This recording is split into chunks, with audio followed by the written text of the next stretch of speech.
competition event, I think, of Mortal Kombat 11, his first Mortal Kombat 11 event. He caused so many upsets. He put Scar in the losers. Oh, yeah. He was looking so strong and ran into the force that is Deoxys here. Now, every time I've seen Fox on stream so far, he's been playing Cassie. Yes, he has.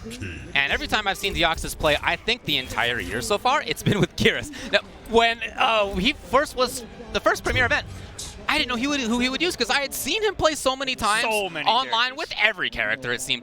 And yet it's been Geras in every pro competition stop so far, and it is here as well. All right, everybody, this is going to be EVO Grand Finals for Mortal Kombat 11. It's the first one in the game's short history. It'll be Sonic Fox versus Deoxys. On the EVO stage in real life and on the EVO stage in the game. Let's go!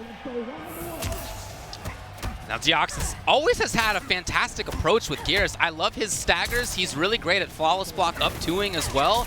Okay, the punish is there. A little bit of an overextension, actually, from Deoxys. This is actually the first time that I see Sonic Fox rock the digital soldier over the Yes Queen. Woo! And he had a scrap to get into this top 8, by the way. If you guys were tuning in earlier, his match with Tekken Master down to the final hit. He's got it. And so wow. What a start. Look at that life bar up there. This is looking very similar to their match at Combo Breaker earlier in the year. Can Deoxys find some ground in this match? Can he get going? Because this character, Geras, only needs the one touch to get just that. It's been phenomenal defense and solid control from Sonic Fox so far to start off this match. Geras is a boulder standing at the top of a hill, just waiting for the slightest nudge, and he'll just roll all the way down if you ever let him get a chance. So far, though, Fox has not let that happen. He's just been controlling things. King of comebacks, king of crushing blows. This character is never out of a fight. It doesn't matter what the health deficit is. Look at this, the pressure here from Sonic Fox. And, you know, Cassie does not have a strong overhead low game. That's not what it's about. It's about throw, it's about timing, it's about scrambles, staggers, all that sort of stuff. Ooh. Oh, bam! And this is how a comeback starts. One crushing blow could lead into another. You're already at fatal blow territory. And here we go. Do we have some throw loops? His throws are so strong because the threat of his buttons is so good, but Sonic Fox ends up doing it immediately to fighter select. Great to character select. Is there going to be a change out of Deoxys? Does he want a breather? Even Sonic Fox is kind of asking for a breather right there. And this is top 8, means that the entire tournament, 1,500 players had to fight through best of 3 in order to get here. Not in this top 8. We're going to best of 5, ladies and gentlemen. So you can go to a different character if you would like. You have a little bit of leeway. Like I said, I haven't seen him play anybody other than Geras. Although he did just change something in his controls. Oh. So I don't know what the deal was there. Yeah, maybe something right there. Never know, guys. Check those buttons, get them correct, especially on a stage like this. One thing goes wrong, and you could mentally get cascaded off of a cliff. Fight. Again, Deoxys approaches with a single button and then very light afterward. Continues to be pretty light. As this game has developed, you know, the way that people play offense has become so staggery. It's very interesting. Got him with the stand one. No inconfirmed though, and he's very good at doing just that. Last one, the side switch. Ooh, misspacing that sand trap. That's safe. That's not safe. And Fox comes right in with the punish there.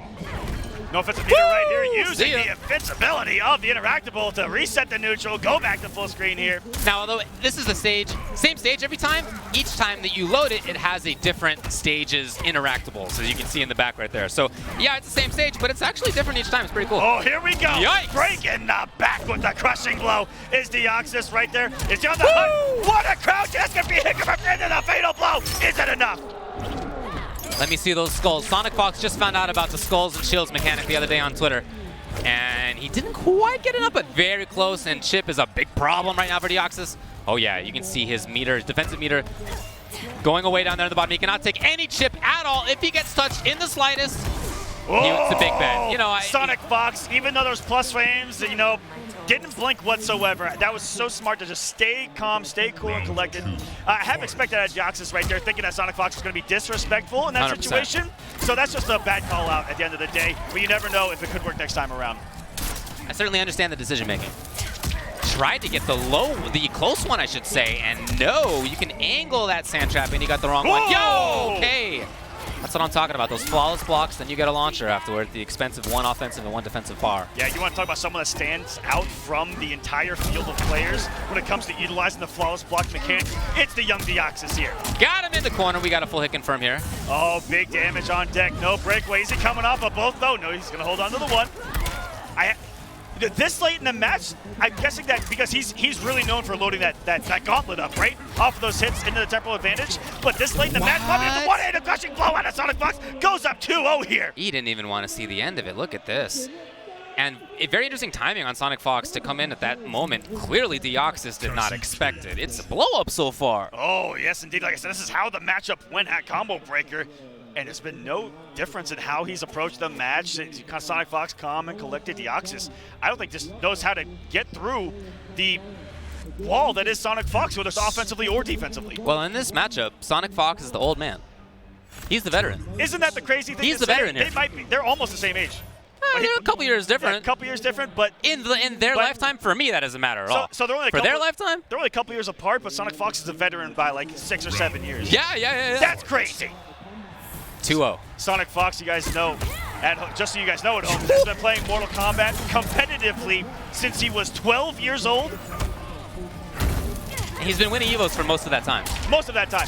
And to what David... He's now 21. Yes, to what David pointed out earlier, hasn't won EVO in 2 years, is still the defending Mortal Kombat EVO champion, technically. Okay, fair enough. Yikes, blows it up right there on a counter hit or punish. Did not lose Mortal Kombat X at Evolution. What a short hop over the throw! Using the throw invincibility of the short hop. Anything could have knocked him out of the sky, but he knew it was a grab. That was a counter right there. And Gyruses are still finding more damage in his combos. That's an optimal just found right before Evolution. They're like, this character's the most damaging character in the game. Let's find some more, baby. Step it up! It's out there, you just gotta find it. Characters are like onions, you know, they're like ogres. They've got layers, and you just gotta get to them. That really is very common in Mortal Kombat. It often takes many months, sometimes a year, for people to find the legit combos. Right. Ooh. Oh, that wasn't the legit one. Got him on the Landsy's punish. And now this could be big damage, but of course there's a breakaway. Beautiful tag there from Sonic, and trying to catch the approach. That was a big read, and Deoxys not paying off on the close sand trap. That's a Rista in the corner, throwing the lowest. Sonic, no belief though, but he's also got no resources to try to hit him for anything follow-up. He's not going to be super damaging right here. Oh, wow, he did go in. And now Deoxys has the corner. Not for long. He chose to go for the mix-up. Wow, the very unsafe low right there. He just keeps switching this side back to the corner. Still maintaining control. He's trying to anyway. Deoxys believing in the round coming off the breakaway fairly late here. Look at that patience out of Fox. He's just waiting for something like a fatal blow. He's waiting for that sand trap to come, and he is not going to let Deoxys easily get any of that stuff. Yeah, this is a standoff right now. Sonic Fox is supposed to work around that fatal blow right now. Can he get it? Just throws on the 1-1, gets the anti-air, and going to match point is Sonic Fox for Winners Finals here at Evolution 2019. Got in there with the big shoulder, that forward one. Deoxys, yeah, good damage into the corner, but we've seen him at corner and it just hasn't lasted that long. And it's not gonna this time either. Sonic Fox ducks the grab. How many times in the road did Deoxys throw 1-1, forward 2-1-2 in that exact situation, even in the final round, just to get ducked on the throw? Deoxys has got to be shook right now. Oh, here we go. Break in the back, and there's some damage for him. Not quite at fatal blow territory. The chip did it though, Sonic Fox. Uh-oh. No breakaway, can he do it? Drops the combo. The corner always messes with their combos here. Has the health in his Deoxys. Didn't believe it. If he, oh my God, the down to the uppercut. Just swinging, and Deoxys finds himself in the middle of a match finally. He's on the board. All right, Deoxys found it now. It was a little scrambly at times. I wouldn't say that was a convincing win. It was a lot of back and forth. But whatever gets the job done is good enough. Very good early breakaway right there by Deoxys. It really does reset the neutral position against Cassie. And she gets almost no damage off of that particular breakaway. All you're gonna need is that low gunshot in the middle of your armor. And the starter, you only get about, what, 50, 70 damage at the end of the day? Oh, nothing for Deoxys right there. Had a chance on the whip punish. Trying to make something happen there with his very important mid-string. Oh yeah, trying to mix it up. You see the kind of staggers that I'm talking about. It's become a huge, huge part of the game. Says unhand me from the corner. Another one fighting his way out. Not enough here, and it doesn't have enough hit stun there to get the combo and surviving a little bit. Here's Deoxys with some plus frames. Little bit gimmicky is there's a big gap when he does go into that gauntlet off of these strength. That's Jump back so kick, good. big horizontal hitbox to it, and another match point for Sonic. You can see Sonic just maintaining his awareness at all times. Oh, well, maybe not right there. Maybe I spoke too soon. Deoxys finds the sand trap, and as you can see, that always gets Kyrus in, wherever he was before. Now he's next to you. That really is one of the beauties of Infinite Warden is that it almost takes zoning out of the equation because he puts you right where he wants to be, on top of you. Getting the massive damage too off of these B&Bs. Ending right next to you, 34% damage, just like that. Whoa! And it's a counter hit. This is huge. Now, you want to talk about doing something different? That was wild. The gumption shown right there I by have never Deoxys. seen walk up close sand I've shaft. never seen it either, but it was enough, and guess what? Deoxys lives to fight another day right now. It's still Fox match point, but Deoxys is making a good showing. If we can just call it what it is, it takes something like that to really put a dent in the armor of Sonic Fox, to put something on the screen. Wow, that was wild. Deoxys is in this match. Can he send us to the distance? Not a great start here. Sonic Fox on the prowl, big damage, and he's on the hunt to the corner too. Individual hits not adding up to too much right there. Deoxys hoping to see if Sonic Fox press the button, and no, now Deoxys out of the corner. He's trying to continue. All over the stagger of Sonic 2. He's not letting him get away with a single one with a stand one in the 4-2. It's 4-2-1, 4-2. Sonic Fox always ready to recognize what's going to happen. What an anti-air one, but as the breakaway, Sonic still has some beautiful health leader, but cannot get hit. Deoxys has 2 bars of meter. He went in with the low. Again, very unsafe, but that's what you need sometimes to break somebody like Sonic Fox's guard. Deoxys to the other side with a down one. He's over the delay by Sonic Fox. Good patience by Deoxys here. Oh boy. Slight walk up to the 4-2, trying to catch him going for a potential throw break. That's a huge read right now, and that's the crush as well. Is it enough? Oh, Yes! Sonic Fox advances on the winner's side. Winners finals again here at Evolution. He really wants you all to see what's going on He right really now. wants you guys to see Well, the you missed fatality. it. Oh, There you go. There's the aftermath of it. That's it in a nutshell right there. Oh, that pun hurt. Woo, baby, we're starting off strong right now. Sonic Fox, just like that, into winners finals, 3-1. But some of those movement ideas out of Deoxys, dash up into sand trap, for example. Whoa. Wow. That is not in my handy dandy notebook of what Gears players do. I know. Ever. I know. Not even should do, not even should not do. Right, yeah, it wasn't even in the book until he wrote it right now. Well, that's going to be Sonic Fox into winners finals. Look, of course, he's one of the absolute favorites coming into this thing, to nobody's surprise, right? Now, on the other side of winners bracket, 2 players who I think should also not at all be a surprise, a Foxy Grandpa and Dragon. Dragon, he made it to grand finals of CEO, lost only to Fox. Foxy Grandpa has made it to top 8 at each of the major stops in Mortal Kombat 11 so far. I think in the winner's side of every single one. That sounds right to me. And they have both been in EVO Grand Finals before. Now, Dragon ended up winning his. Not so for Foxy Grandpa, but very close. It was a great match that he had against Sonic Fox back in the day. Yeah, that was the first EVO for Mortal Kombat X 2015. 4 years ago, took this stage in Mortal Kombat. He's got the UK flag on the back, looking to take it home. For me, although I always knew that there were scenes around the world who played Mortal Kombat, in terms of the competitive strength, that year when both he and Ketchup made it into top 8, that for me was the opening of the floodgates for the strong international competitors, not just in North America. That was where all of us Americans sat back and went, wait a minute, we might lose our game on our home turf. Wait a darn minute. And we've got in this top 8 alone 3 international players. We got Canada represented. We've got the Middle East and Bahrain represented in Tekken Master, and we've got Foxy Grandpa representing the UK. So 3 have an opportunity here to try for the first time in NetherRealm history, Mortal Kombat history, to try to stop America from winning an American-made game here at Evolution. And that's really how the scene is. There is a ton of strength in Europe. There's a ton of strength in the Middle East. Latin America has very strong players as well. And by the way, I saw some great work being done by some Japanese players earlier in the bracket too.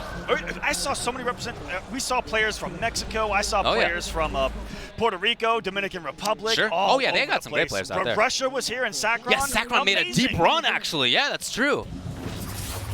Round All right, so it's going to be Shang. This is the character that Foxy has been playing. It's just button checks. This is the character he's been playing since Shang came out. This is the first tournament where Shang is tournament legal, and so many of us were wondering how many Shangs would we see in a top 8, because he seemed very strong when he first came out. And now, while I think everybody thinks he's strong, you know, we kind of get we get a little bit more. Some of the problems for him, he's flawless blockable in a way that is detrimental to him. If you know how to deal with the up skulls, a little bit less oppressive, I would say. That's right. I mean, the Soul Steal alone, we might not even see it all. Might not see it, yeah. There's a downside to that. You do get a damage buff. You get to change the matchup a little bit. But when you come out of Soul Steal, you can't block. Right. So that does leave you open for business. But let's get into the second match on the winner's side. Foxy Grandpa versus Dragon. Yeah, Dragon looked almost unstoppable in his winner's side run at CEO. David, I gotta almost tell you. Unstoppable. David, I gotta tell you. He looked like the strongest Mortal Kombat player on the planet on the winner's side of that Dragon run at CEO. Can he continue that here at Evolution? That is the question. In his path is a Foxy Grandpa breaking out a brand new character. Is there familiarity? We're about to find out.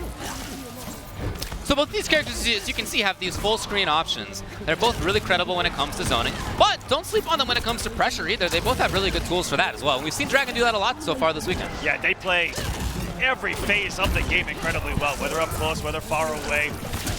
Both incredibly strong characters. That's why we're seeing him in Evolution top 8, baby. And keeping the distance there, looking for the big read was Dragon, and that he's kind of taking that from CEO. That's the first time we saw him kind of get crazy with those up boulders. Got him. Dragon finding the moment right here. And Foxy Grandpa not breaking away. Ooh, right back into it. No offensive bar right there for Dragon to get more. So Shang's a character that can't really do anything about Geyser. It looks like that's whenever I see Dragon abuse Geyser, he knows that it's a situation where it's unpunishable. Exactly. Yeah, this is I would say considered a pretty tough matchup for Shang. That's my personal feeling on it so far. That's honestly Dragon's personal opinion on it as well, because he was eyeballing Shang Tsung for the longest time after his release, and he said, you know what? Cetron does really well against the character, and he still feels like Cetron does well against the rest of the cast, so he didn't really feel a need to switch coming into EVO here. Makes sense. Looking at his results from CEO. Yeah, hard to argue with that, right? Yeah, it's really hard to argue with Cetron doing that well for you, getting second place. So he gets corner control because of this, and he backs off. He's not interested in getting up close to his opponent here, and I understand that. He's been doing such good work from full screen. No significant reason to change. You can see she's pestering with that Hellfire. Okay, up skulls. Oh, he didn't have bar. Couldn't keep it up. Now Dragon's got it. Will there be a break in this situation? There's not. Yeah, there's not much damage left on the table, really, in Cetron's combos.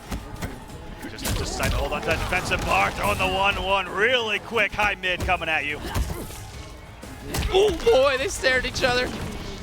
And Foxy's all about those kind of characters that had that quick high mid that kind of looked like a throw. That's what the auto shimmy is in Mortal Kombat. Wow. Okay, Dragon, very interesting choice. Foxy's in huge trouble. Oh no, that's bad news right there. Yeah. And there's the knowledge that you talked about. Is it there for Dragon? It looks like it 100% is. Coming in his top 8, he looks prepared. Will Foxy make the switch back to Kung Lao? I think that's the big question here in this game number 2. I wouldn't be surprised. I haven't seen him do it all weekend, but the way that game went, I'd be worried, I think, to continue with the character choice that he came into it with. That looked like a little bit of a struggle there. He's going back into it, though. Full screen. He believes. He is doing it, yeah. And this is certainly a character who can, or a player who can make big adaptations. All right, corpse drop, as you can see, for Shang is a big thing. Just a throw punish. Very Foxy Grandpa thing to do. Yeah, Foxy Grandpa. We think deciphered why he plays characters. It's not any of the throw advantages, the where the throws lead you, the auto shimmies, anything like that. It's just that the character has a throw brutality, we think. Yeah. It's funny, for somebody who likes to zone and control, play footsies and the like, he still gets some of the most throws of anybody in the whole scene. He's very throw heavy, even while playing zoners. The most seen brutality in pro competition history has been the Kung Lao throw brutality. Oh, he gets yeah, it absolutely. every single time. Great and important block right there, at risk for a crushing blow if that goes wrong.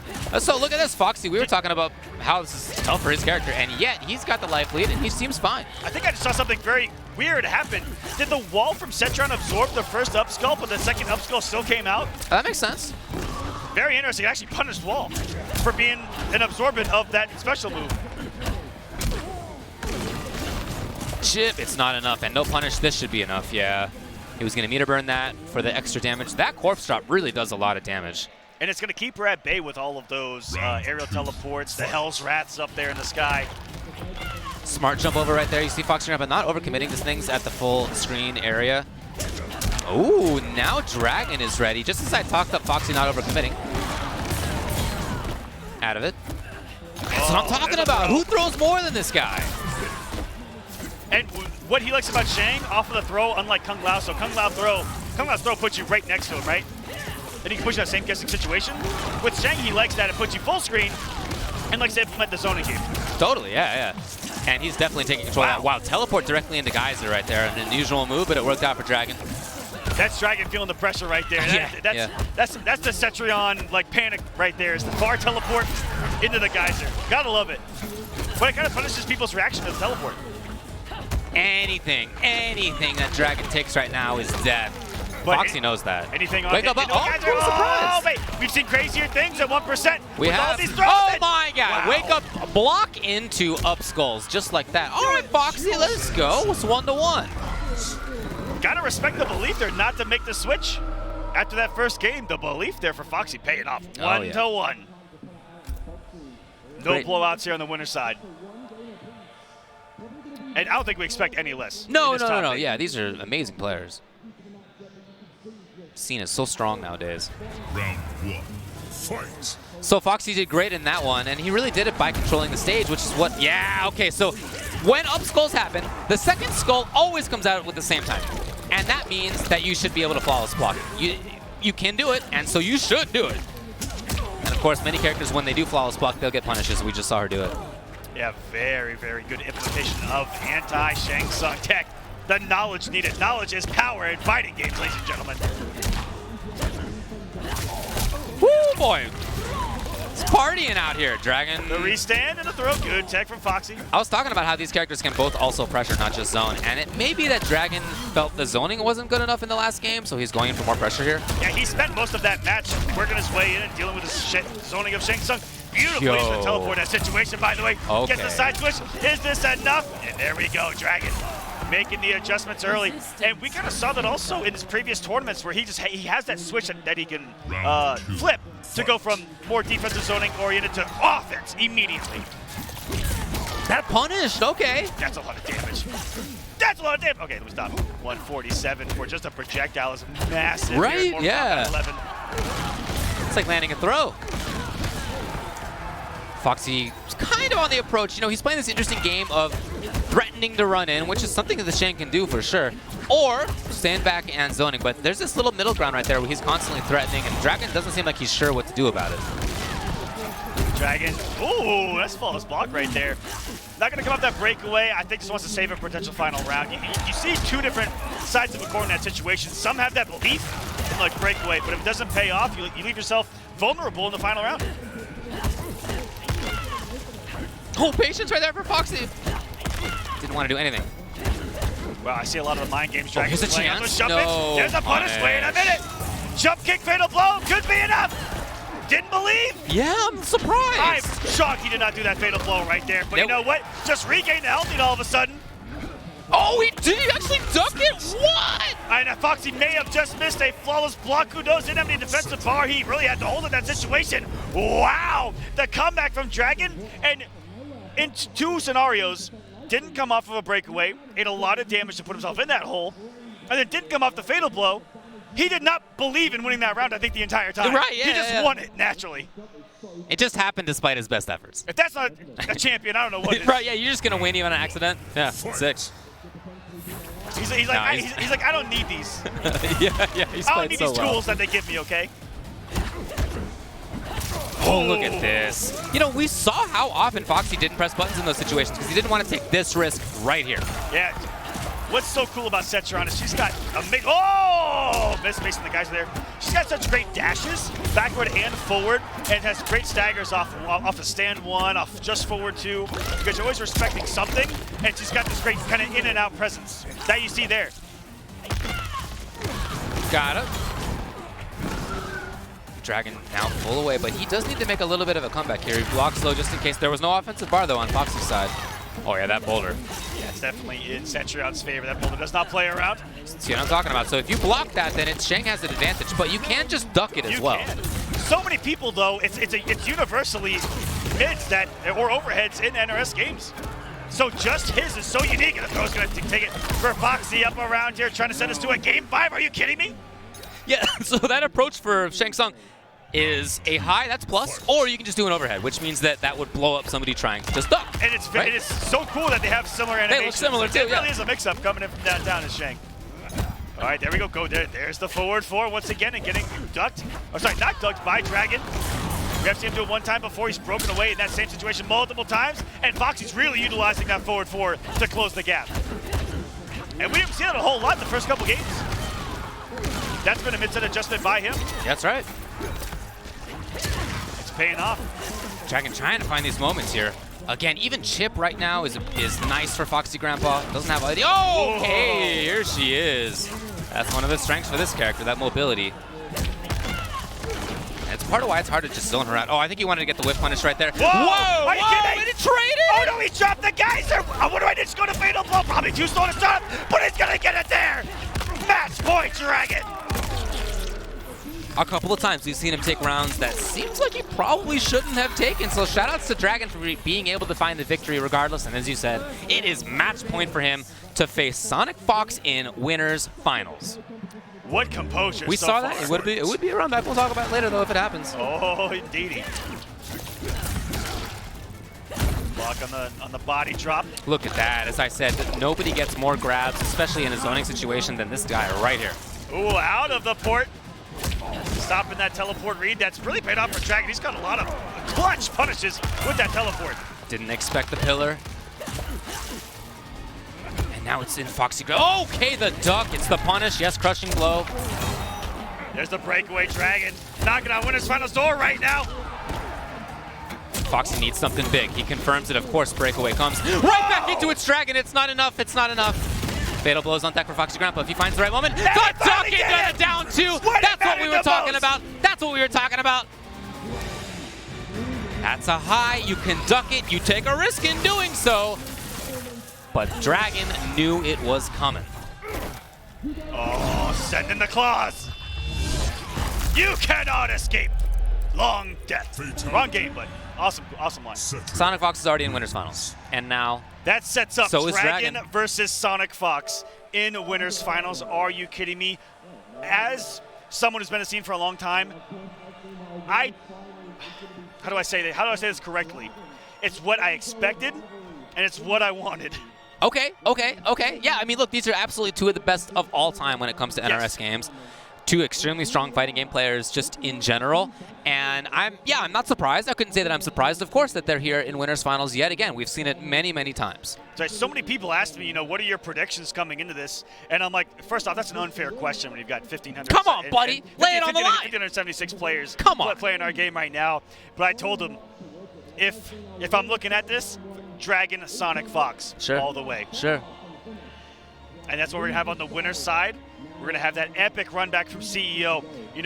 Dragon putting him in the loser's bracket. Sonic Fox making that monumental grand final comeback as we're going to move down to the bottom half of the bracket. These matches, insane. Look at this man on stage.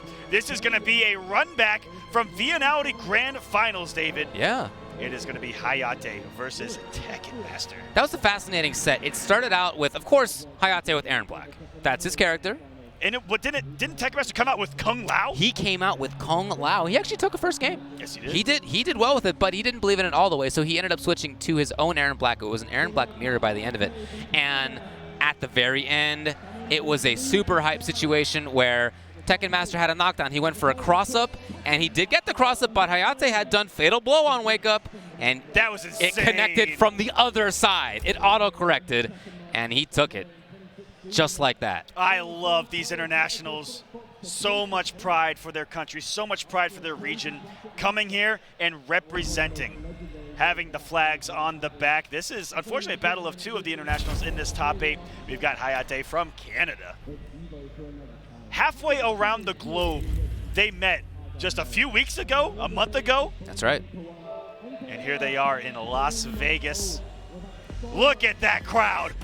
that you can see as far as the eye can see. As far as the eye can see, we've got Evolution watching Mortal Kombat.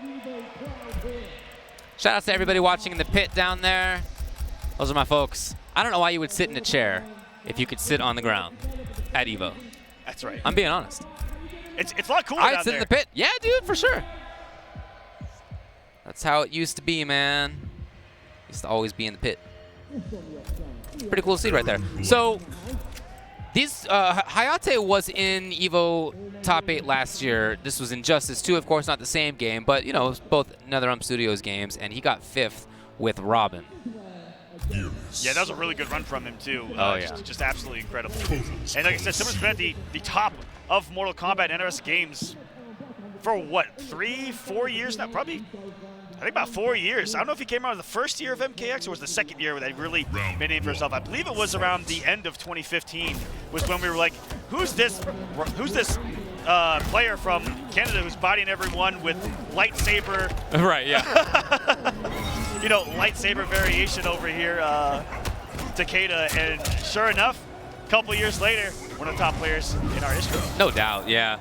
So Tekken Master has a ton of different characters. We talked about how when he played against Hayate at Viennale Grand Finals, he went with Kung Lao and then he went with Aaron Black. Now it's Geras. Okay, and we've seen him play even in this tournament a bunch of different characters. This man is all over the place.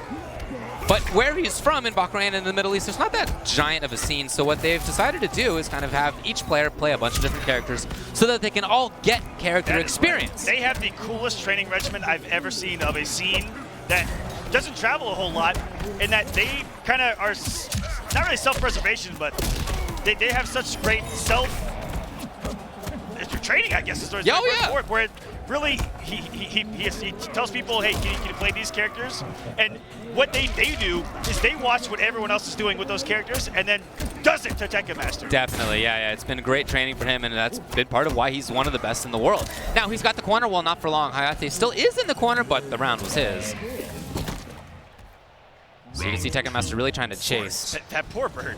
Oh, dude, there's so many birds. Look at the dude in the background's pissed. You just killed his cousin or something. Oh, here we go. Tekken Master using one of his many characters coming into Evolution. This is a guy that also plays everyone in the game at the highest possible level. And he took it to Sonic Fox right before Top 8. I hope that everyone got to see that match because he was a hit away from being on the winner's side here. He's a major threat this weekend, no doubt. Wow, okay, you don't usually see that. Now it's Hayate's turn. What a flawless buck, but not into anything. That's okay, though. Tekken Master still has the pressure. So you can see Geras' grabs always leave him right next to the opponent. Okay, not actually a combo, but it was right about it. There's a double down four into that sand trap. Really went out there. Whoa. Hayate trying to blow up the gap there. Interesting. Yeah, I mean, this is not true pressure. It is definitely escapable stuff. And yet, Tekken Master has been right each time. So now, just like in the last time, it's the round taken, but Tekken Master's in the corner having won the round, so Hayate's got a chance to pressure. What I've noticed about Infinite Warrens that do utilize that gauntlet an awful lot, they're going to keep doing it until you stop it. It is plus on block, it creates really cool situations for pressure, where forward four is really incredibly hard to stop, little things like that. But if you don't blow it up, they're just going to keep doing it to you. Sure, yeah, that makes sense. And what if fighting game 101, man. Here? A little bit of a stagger into the grab here for Tekken Master. He's pressuring yet again. Hayate, there it is! Yes! For those of you at home, one of the most unique flawless blockable situations to exist in the game. You can only flawless block 1-1 after a jump in. Yeah. And you know he knows that. Whoa! Okay. This guy's playing Geras out here. By the way, Tekken Master took some damage while he was standing in that goop. But, oh, it's not enough that he wasn't tech. But those down ones, we're going to stop those approaches, David, okay? He was not getting button pressed on in that bottle. Hayate still remaining safe. Oh, is that it? No! He was underneath the jump kick. A little too early on the jump kick right there, and the active frames ran out by the time he got to Geras' hitbox in that situation. And it's Tekken Master going up 1-0. One thing about Hayate's Aaron Black is that he is just about the safest Aaron Black in the scene. This man is not taking big risks. You can do it. That string has overheads at the end of it, and you can go into a slide instead. So you can go into a low or an overhead, right? No, it's unsafe if you do the slide, but that man's never done it in his life. He will back 2-2-2 scud shot cancel you until it chips you out. Right, He will just keep doing it. He'll never overcommit. It's very rare to see him do it. Maybe if he feels some pressure here, we'll see something crazy come out of him. And no, he loves staying solid. He is a safe player in this. And when they had that mirror match at Vianality, you could instantly see that there was a difference in styles. Tekken Master was doing the slides, and he was doing the wild stuff. He was in and out, he was dipping doodling. And just has a very different style. But as you can see in MK11, both of those work. And this is a different Hayate from previous iterations of games, Injustice 2, MKX, where he was almost the definition of wild. He would do dash up, DP, crazy things back in the day, but no, he's just plays nothing but solid here in Mortal Kombat 11. And with one of the most solid characters, I have to say. All right, guys, are we trying to pick the EVO stage and you're screwing it up? Is that what's going on here? Oh, come on, guys. Come on, guys. I hope. I think that is. You know what? I I can hear the twins out there on the in-house mic blowing up the players. Like, come on, guys. Come on, guys. Come on. Yeah, of course. Shout out to Ketchup and Mustard. If y'all aren't here, you don't get to hear them. They are in the crowd working it up, and I imagine they're doing fine. Shout out to the staff there helping out as well. Here it is. It's over here. The entire pro competition. It's in the corner. Getting into it, baby. That stage hasn't gone anywhere. Sure hasn't. It's in the bottom left.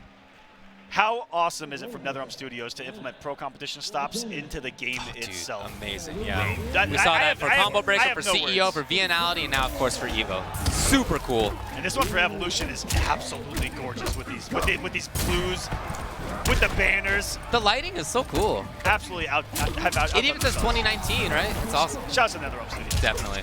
Got him! And it is, to be fair, very difficult to anti-air Gears. He can do that splash or he can do a jump kick. You have to anti-air them differently. And they're both legit. What the meta's developing into against Gears, if you don't have a great answer for that, is Gears alone has changed the meta of MK11. I think it's changing the MK11 meta to flawless block jump-ins. It's great, yeah. Certainly a useful tool. That's a big it's going to be a punish for sure. And he goes directly into Fatal Blow. He did not need to come off of that. There was no breakaway. I agree. He would have just killed him. I agree. But you know what?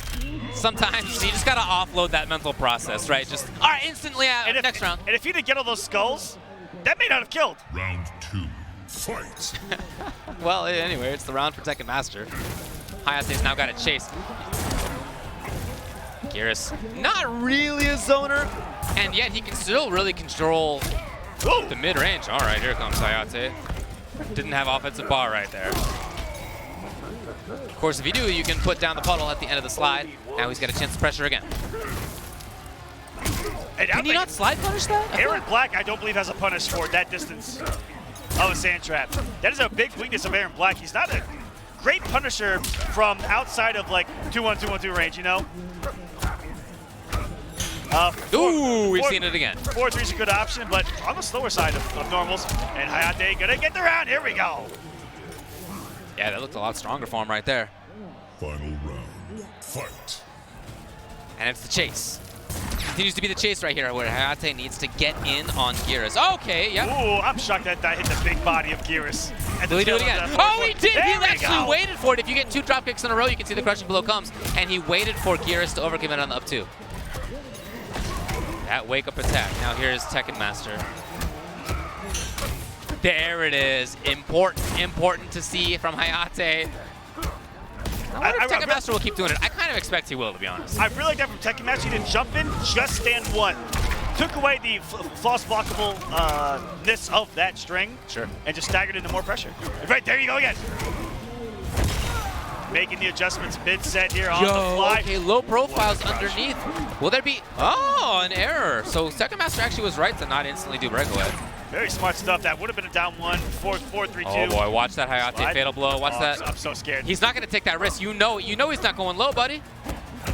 Watch, he does it. Oh, okay, interrupts it again. And he got the grab. Hayate got him. That was such an adjustment mid-set in one moment that Tekken Master was like, he hasn't pulled this up one time. Surely, for a match here, he's not going to do it. And that was so clutch from Hayate to blow it up when it mattered most, and he hadn't done it in 2 matches, or 2 rounds. Yeah, now that I think we've only seen it twice so far, but it's been both at the end of that round, and because of that, I hope Tekken Master will start switching things up in his pressure here. We'll see, though. Ooh. Not coming off the crushing blow early. Yep, got him on the grab. Escape fail doesn't really matter versus Geras, but it's okay. And a punish! The leg. That The knee! It's okay, he'll get up. He'll get up. Yeah, he's fine. Look at it spinning the right way. You can see it right there. Who's he, Wolverine? What? Yeah, that's right, yeah. I mean, he has lived for a long time if you look at the That's actually true, yeah. He's got to be drinking something down there in Texas. Ooh! Got him again. Hammer time out of Tekken Master. Oh, And once boy. again. Maybe chill on it now. Oh, well, look, regardless, he takes the round. So you might want to quibble about that part of his game, but other than that, I love how he's controlled with Sand Trap. He's pressured really well. He has changed up how he's pressuring as well. Staggers have been great. Almost everything that Hayate's blown up, he's made an adjustment for already. Sure. Which is crazy. You know, the flawless blocks on the jump-ins. He's staggering differently. Just in that exact situation, he's been changing things up with just stay. Whoa! Yo, Whoa, okay. profile! Geras is up too. Are you kidding me? Okay.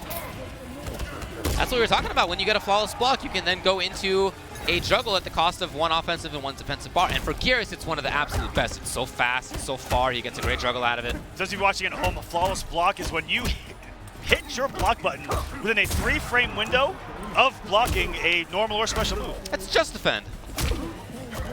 Got him. No. Very tight, but very rewarding. Maybe a chance now here for Hayate. Can he get a sand trap underneath this? No, doesn't bother.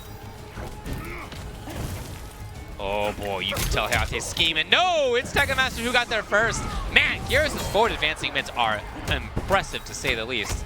Now he's mixing. Oh boy, he is absolutely mixing it up. Taking the actual risk, but at the less damaging reward off that 1-1 mix-up. It's something that Hayate just doesn't want to eat the fatal. Oh my goodness! Yeah, that makes sense, yeah. Just make sure in that situation. Now, this is kind of a loss because it means that that threat of that fatal blow is full screen and very fast. It's not going to be there in this final round. That's only something you get once per game. It hasn't really come into play yet in this entire set. So I was going to say, yeah, I think that he's perfectly fine with that. Versus Geras, his projectile is not something that you can just get through, right? Many other characters just throwing fireballs normally. He doesn't do that. It's a little bit different. Will we see it again? No. How did that Texan Spurs taste right to the mouth? That 4-4 is mean. Take another throw. And how many times are you going to do down for center? Because, like we talked about, we don't know if Aaron Black can punish that. Got him. Oh, gotta see a breakaway, you would think. Yes. Tekken Master who plays this character might know those kind of things. Again, the interruption comes, and each time that interruption comes, that doesn't do a lot of damage by itself, but that means it's then Aaron Black's turn again. It's so smart. Believe it or not. That's going to do it. Breakaway. No breakaway. Tekken Master 2-1 now to try to advance here in Evolution top 8. But one thing he did right there that separates a lot of Geras players is that he only hit with the 4-2 on an anti-air and did not commit past the 1. Geras is so punishable if you whiff forward 2-1-2. And these top Gerases are able to whiff confirm the 1 in 4-2-1-2. Actually whiffing and then stop it immediately before being incredibly punishable. There was a down 4 coming out, and yet the gauntlet got there first. Ooh, punish it, yeah, nice. And Hayate has had punishable situations with that 2-1-2-1-2 that he hasn't come up the crushing blow early in his matches. But we haven't seen it in the post matches or later matches. No, it just hasn't come up, right? Yeah. The thing is that a lot of the risks that Tekken Master has taken that could be punishable in that way have actually just hit rather than being blocked in the first place. Wow! Flawless blocking to the up 3, not even the up 2. That's an adjustment from Tekken Master again. He said, you're not going to low profile this mid. Right. Surely. Right. It's done. The slam, and welcome to the jam. Match point for Tekken Master. Yeah, he's looked great. His adaptations have been on point, as you said. And keep in mind, again, it's a run back from Grand Finals of Viennaldi where Hayate won. So Tekken Master comes in with a different character, a different game plan. He makes the adjustments on the fly, and he's doing great. Now we need to see those adjustments from Hayate. Right back. He's got to get back. Are you serious? He punched the boot? He punched the boot? Here at EVO 2019, I have seen 3 players now. I've seen Deoxys, can't remember the second, and Tekken Master here. Stand jab in a full combo and Aaron Black at a forward 4. The boot? Yes. The boot has a hurt box. Now, I'm flabbergasted by seeing it consistently here at EVO. The game is changing. It's evolving, one would say. Here we go, now Tekken Master. And into, he finally went with the string here. So Hayate was trying to get under something else, and Tekken Master went right back to Yomi level 1. Or reading just the stand 1 stagger and then pressing buttons. Yeah, exactly, yeah. Ooh. Oh yeah, that definitely looks like a problem right there for Hayate. He's got to get in. And again, this is not where I feel he excels in MK11. There's the punish. Okay, yes. And that should, I think that's it. He does not excel. I lied right to your face. That was all shields. No, it's not going to do it. That did less than raw fatal blow. That actually was not, yeah, it was only 320 to be honest. That's crazy. Yeah, wow. Oh my goodness. Oh, Tekken, this next decision right here, will he move on? Will Hayate be eliminated? Plus frames, and he's gonna hold it here as Hayate is eliminated from EVO 2019. Still making top 8 through 1,500 entrants. Congratulations to him, but it's Tekken Master moving along. Again, Hayate made EVO top 8 2 years in a row. Last year in Injustice 2, he got 5th. Now he gets 7th, but again, yeah, congrats to him. This is somebody who's doing great. You know, this is part of the pro competition, and along with that comes the amount of points that you can get for doing well at each event, so you can try to get into the finals at the end of the year. That is right. EVO has so many more points than any other event. It is actually incredibly much more. In fact, the winner gets almost as many points as the current first place has overall. Indeed. So to get 7th place at this event, still you come away with a lot of points, and that's very important in the long haul. And all these players in this top 8 are up there in the standings of the pro competition, and with that win, Tekken Master, what an unluck of the draw here in this top 8 that all the internationals have to fight each other That's true. back to back. That's so so unfortunate as he advances to face a Foxy Grandpa. Coming to the stage, Tweety and Samij. Boy, it's been an up and down year for Tweety. Yes, it has. He has had such fluctuation in his results in the pro competition.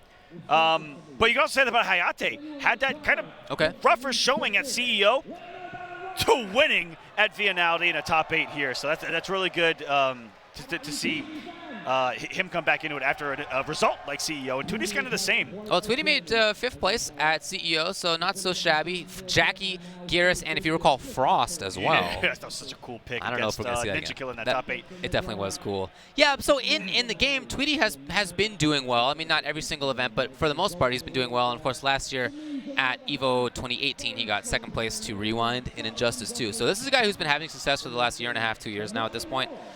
But, you know, in terms of the out-of-game situations, you know, he's had some moments where he's been a little bit too much of a hothead, I would say, and he knows that. And he's been, I think, working really hard to, you know, deal with things a little bit better, to sort of let himself cool off. Yes. And, I respect him for trying to do that. So this is a guy who puts it all out on the line when it comes to his competitive play, not just in tournament, but, you know, people are talking on the internet as well. This guy's very competitive. You can really see that. And, you know, that's part of why he's so driven. He plays constantly online. He is always game planning for things. And when it comes to these majors, again, top 8 at CEO, top 8 now at EVO as well. Now, on the flip side, we've got Samij, who is the almost definitive opposite of everything that you just said. Right. He is going to have the same face the entire time. That's the first time I've seen him laugh in 4 years. He's just like a nice, friendly guy. He really is. He's just a nice fella. And coming into Evolution, he hasn't had the results that he has wanted whatsoever, That's I think, right. in the pro competition. And here at EVO is the first tournament he's coming into not playing Katana. He finally broke down after CEO and said, I need to make a change. Right. And what an adjustment made, changing characters, and now you're in EVO top 8. Take it for somebody who's done it in the past. To go from low tier, well, she's not low tier. To go from mid to top tier character, you feel it. I mean, it's not a cop-out, okay? It is a real, actual difference in results. There are different results. I've been there too. I get it. I know how it feels. I'm very happy for Samij that he has made this switch, because you can see that he, as a player, is capable of making such strong decisions that he can get into EVO top 8. The skill was 100% there. And for sure. That's what really separates from someone like me from doing exactly that, switching to a lower end tier to a higher tier character, and just doing okay. Whereas Samij, the skill is there to be in this position with a top tier character. You know, he's just built for it. He's shown over the past few years, past few games, that he is one of the best players in the world. Now for Tweety, I'm looking for Jackie here. We've seen Baraka from him as well. We've seen Geras over the times. For Samij, I think it's just Cassie. I think he also plays Jackie. I think it's Cassie Jackie that came in the EVO with. Okay, sick. Jackie Briggs. Yeah, it's going to be Jackie here. I don't think I've ever seen Samij play a male character. Yeah, I think you're right, actually. Who was his... Who was his secondary pick for Captain Cold back in Injustice 2? It was Ivy. I mean... That's right, yeah. Pretty good character variety so far in this top 8. This has been cool. You're always getting I once played him in casuals and he played Aaron Black. You once. love trouble and you know I can't believe it. Not as much as you do, sister. Round 1. It's losers right here. We got Samij, we got Tweety. And we got Tweety, of course, with Jackie, and Samij with Cassie Cage. Tweety last year on this stage had one of the great moments in our finals here at EVO, having the infamous pop-up on Sonic Fox, the pick another character. Are we going to see that energy here? Yeah, as I said, this is somebody who can really get into it. Saving the ball right there with Samij. Not anymore. There's no breakaway from Tweety, so there's going to be good damage into the standing reset. Oh, boy. He tried to get the punish, and if he had, that would have been a crushing blow.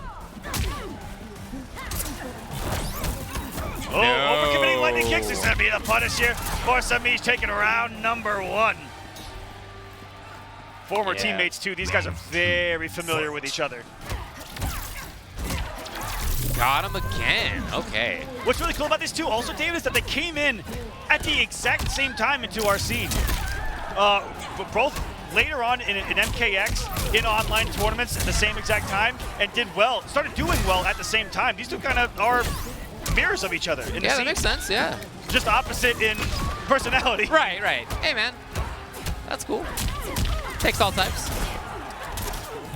Got him, and reversal punish. Yeah, that logo, well, the crouching gunshot is not actually safe. It's pretty negative. It's just usually used at a range where most characters can't punish. But at that range, and versus Jackie with that Jax punch, oh yeah, she's got it.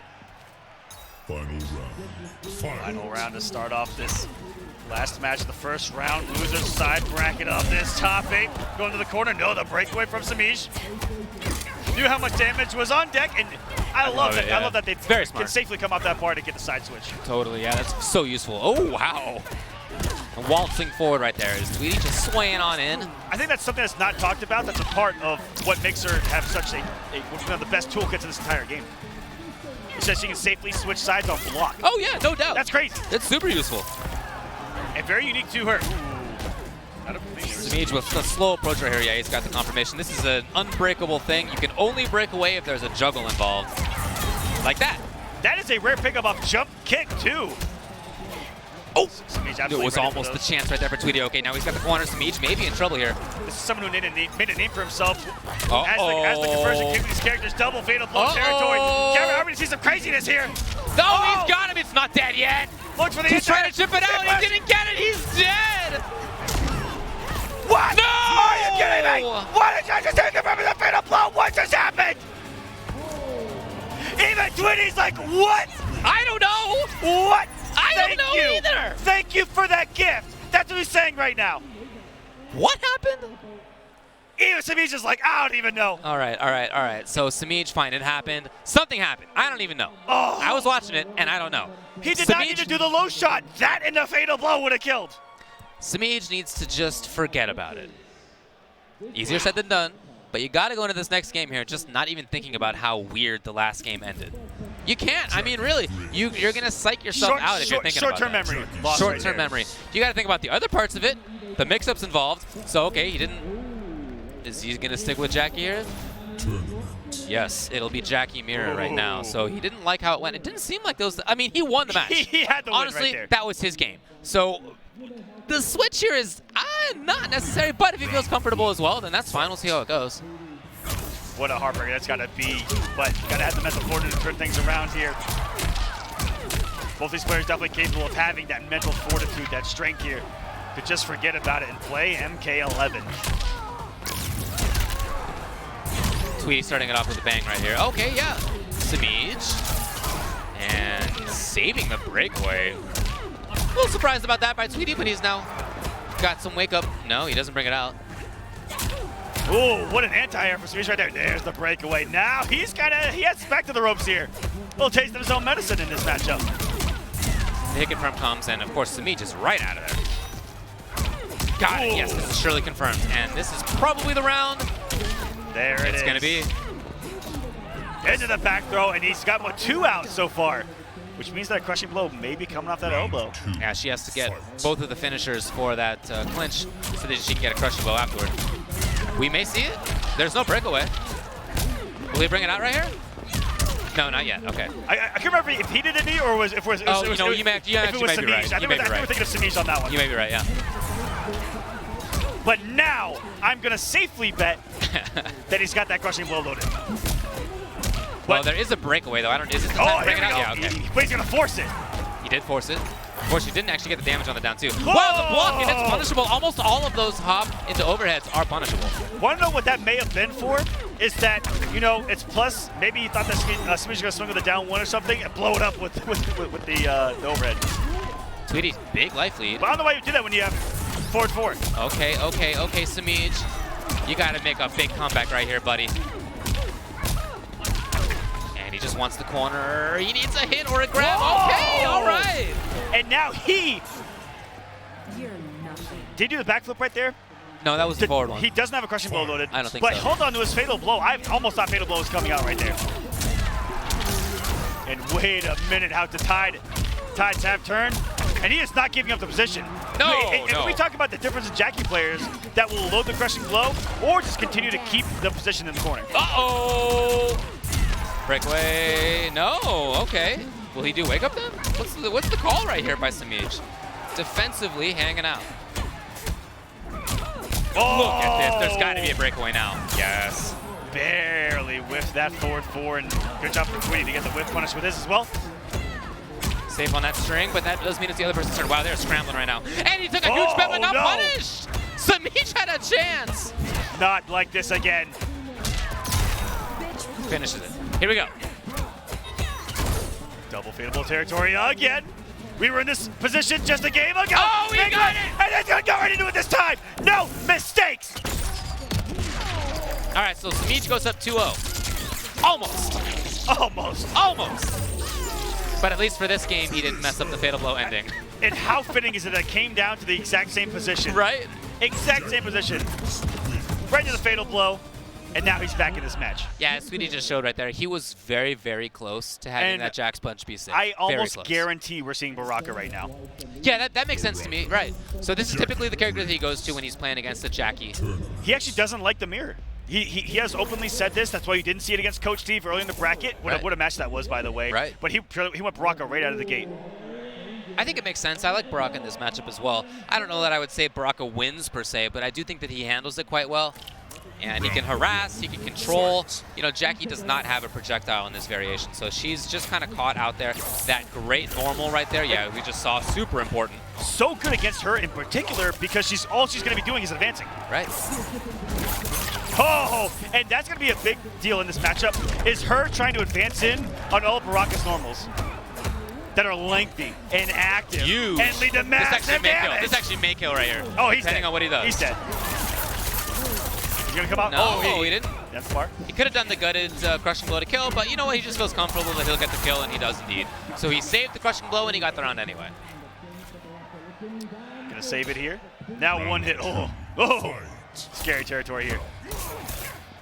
Nice. Now that chop is always unsafe, but the thing is that he can vary when he ends it, and that means that as the opponent has Smeech, you don't know when you're supposed to punish.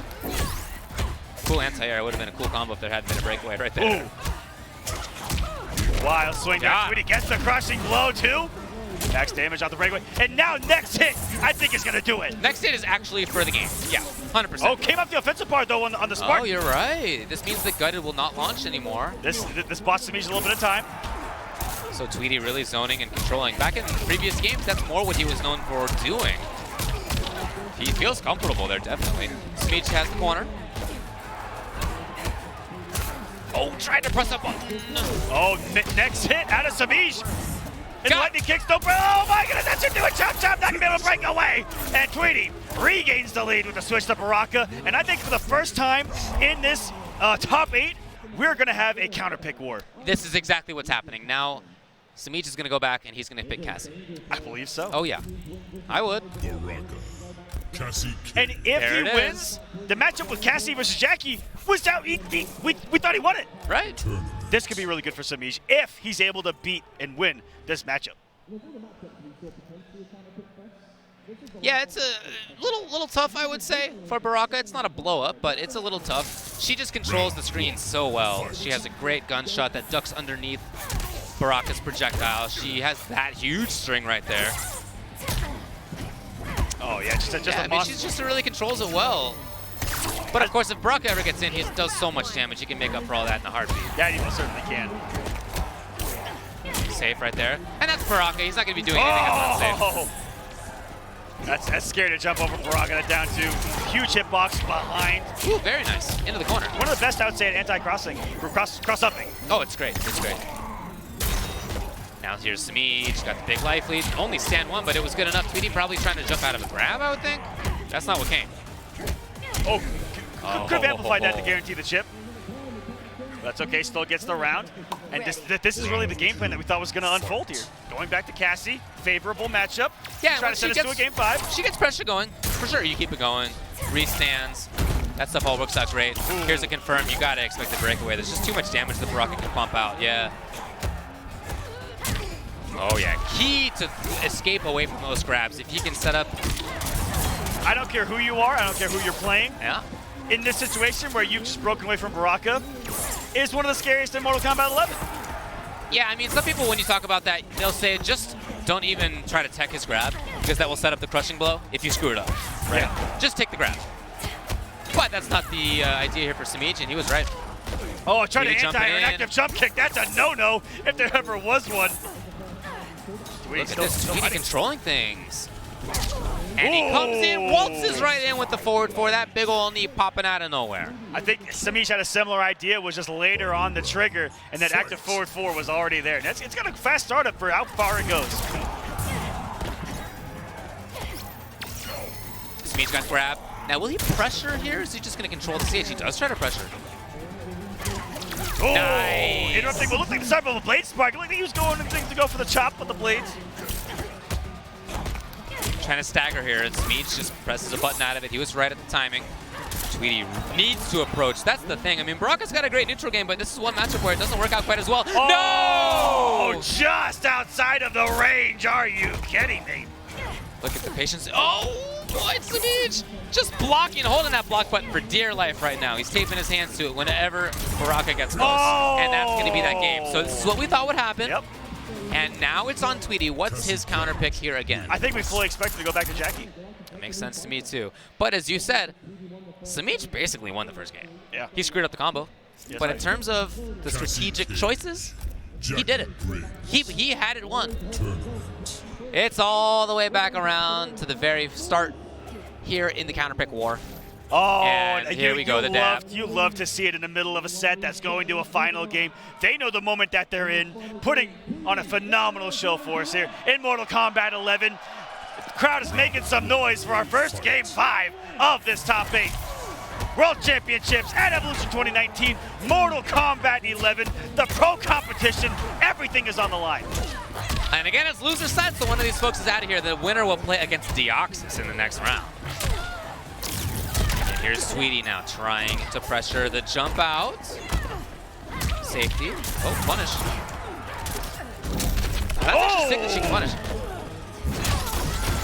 So quick start for Tweety right here, just slowly inching Samij to the corner, but the neutral jump, how many neutral jump reads have we seen from Samij pay off here? Reversal of the position and everything, and getting us near on health.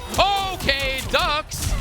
Breakaway, yeah, he wants to try to preserve this life bar right here. He'd love to take the round. The grab comes. It's not quite enough, but there's no defensive bar. That's just going to kill right there. You can avoid death if you have defensive bars, but if you don't, or if you run through them after chip avoided, then you're just going to die through chip anyway. Match point now for Tweety here. You talked about it. This is loser side. Someone is going home. And what a pickup. Big damage by Tweety. This switch looking really good right now. And this is similar to how that first match kind of went. Going down. It's a mauling right now. Underneath. And down two, Samiji's got to start it off here. Jump kick, and again, Tweety's ready with the buttons. It feels like he's guessing right almost every time in pressure and in defense. Yeah. Tweety, I think, is throwing out those down threes, looking for the advancement of Cassie Cage, too, on some of these normals. Just trying to put something out there active to stop it. Generate some pressure himself off some hits done. Nice throw right there. It is a forward one. Boop. Right to the head. Is that the noise that bullets make? They go boop? Yeah. Boop. I mean, she has the laser one. Okay, okay, Oh, okay, okay. save. Oh, he got, no, he killed. Oh, I'm worried, I'm worried, I'm worried. And once again, why did he not go into the fatal blow, David? Ew, what a mess. History repeats itself in this match, and Tweety moves on. They say that history doesn't repeat, it just rhymes. But boy, that sure sounded similar right there. Same position, Tweety was punishable. He had the fatal blow loaded. And what a win for Tweety, and an epic counter pick war that we have not seen in this top 8. I don't think we may not see again.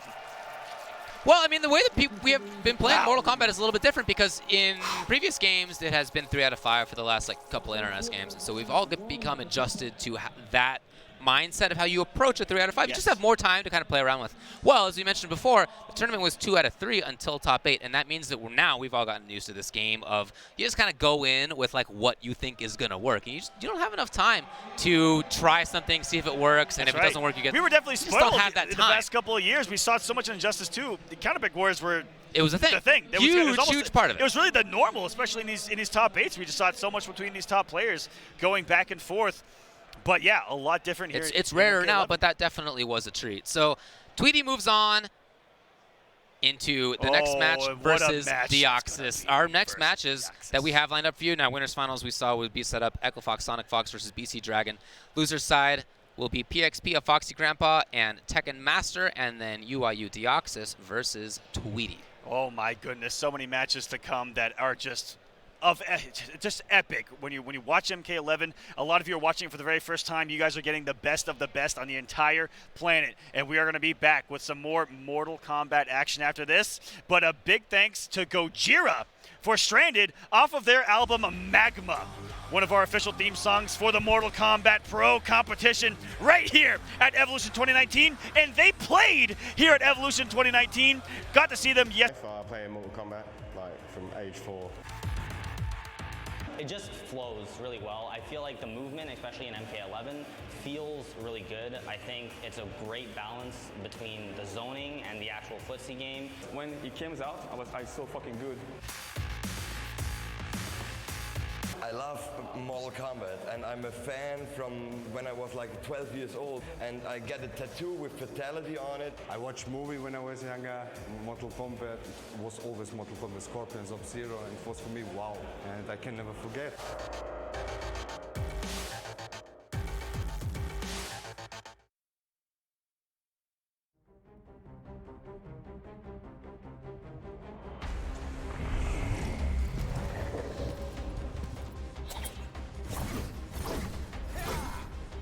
You were with Kano, The job needed fast hands. and they defiled Matokan lands. Fight!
Fatality. Nightwolf wins.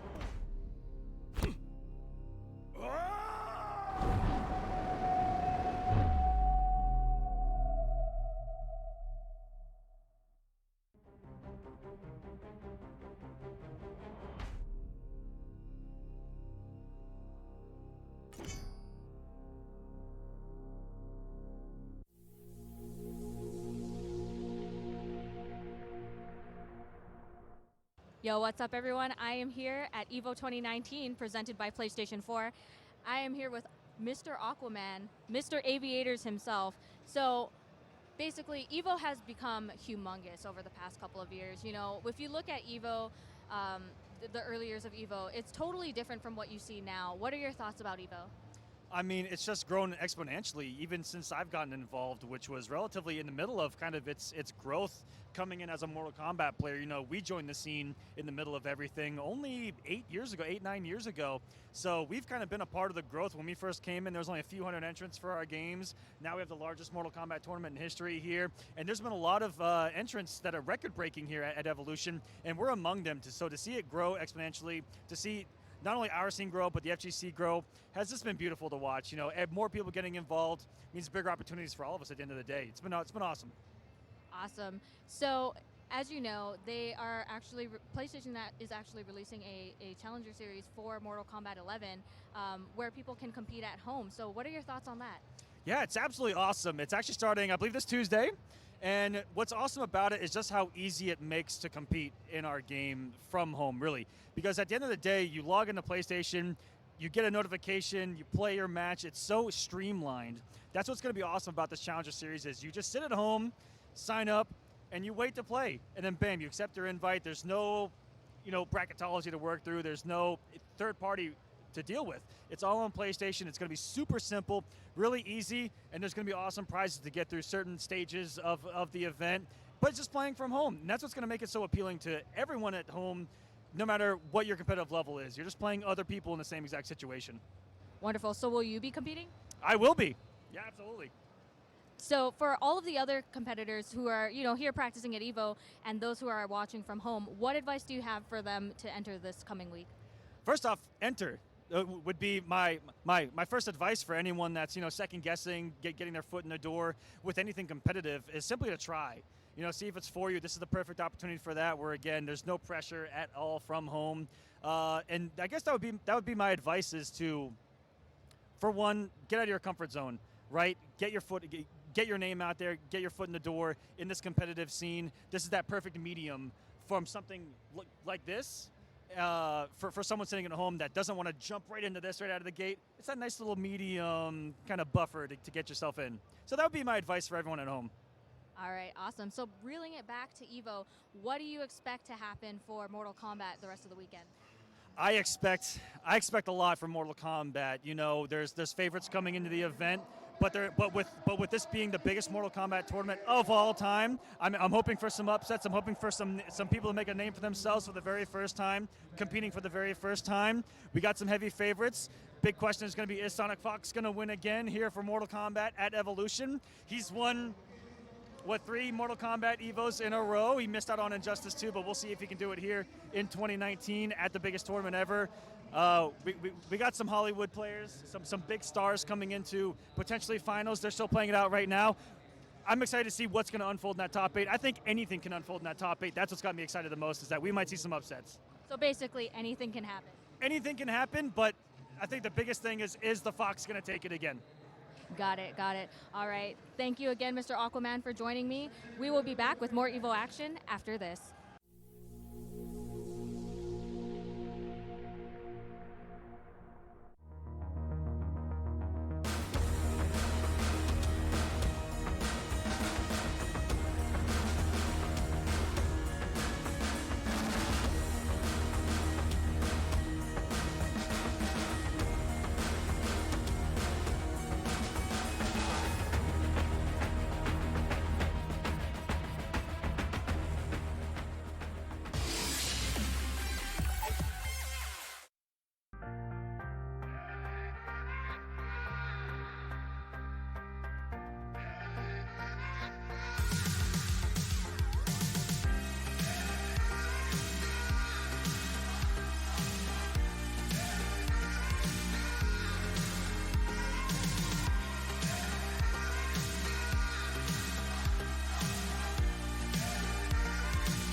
Confessions of a Cup Noodles Lover.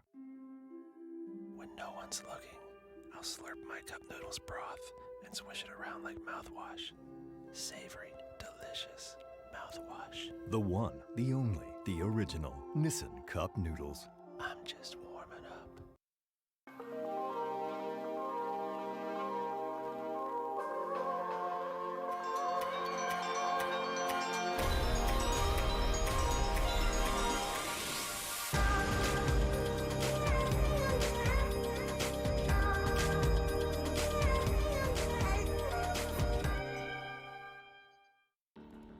Get the latest smartphone without the hassle of a contract. It's simple. You can get the new Samsung Galaxy S10 Plus on a lightning fast nationwide network. Simple Mobile. Out with the old, in with the simple.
Welcome back!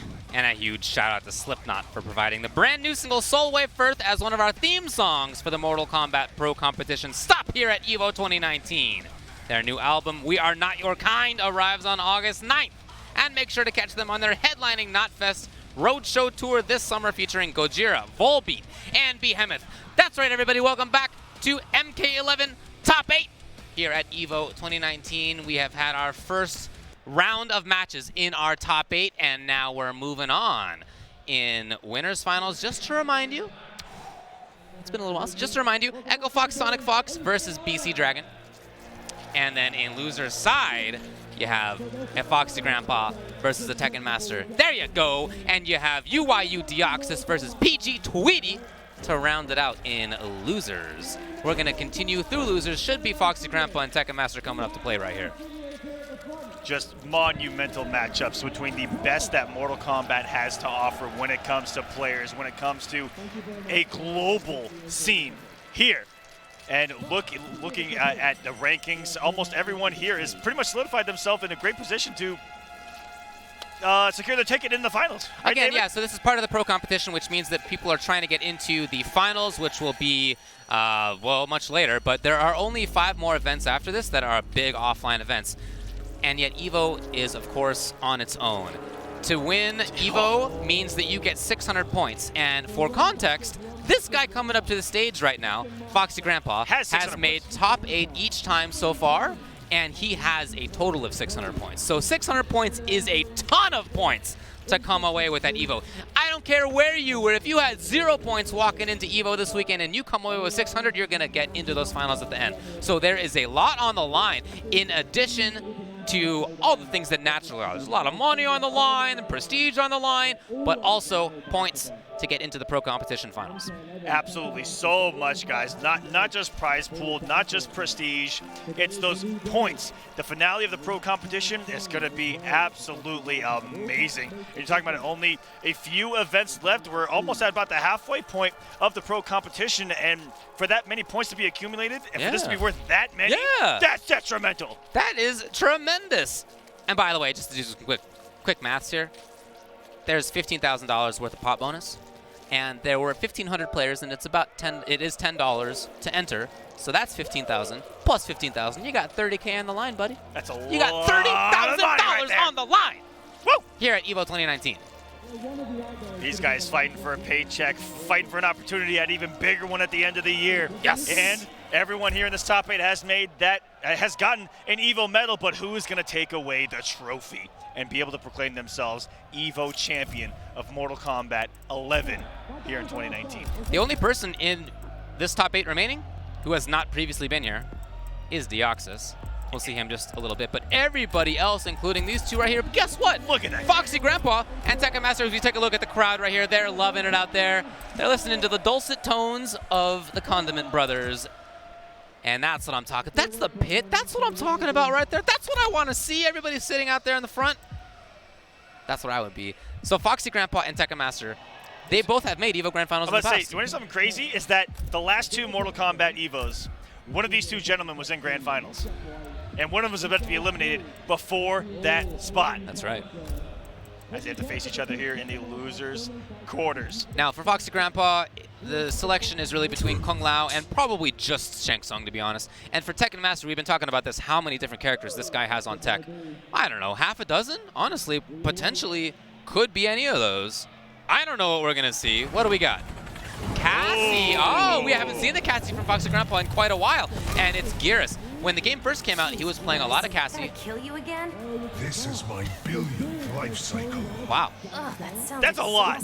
That sounds exhausting. Billion. I highly agree. That sounds terrible to me. I want an end at some point, but not this guy unless he's fallen down forever. We won't talk about that. Y'all should buy the game and play it. There's a cool story mode.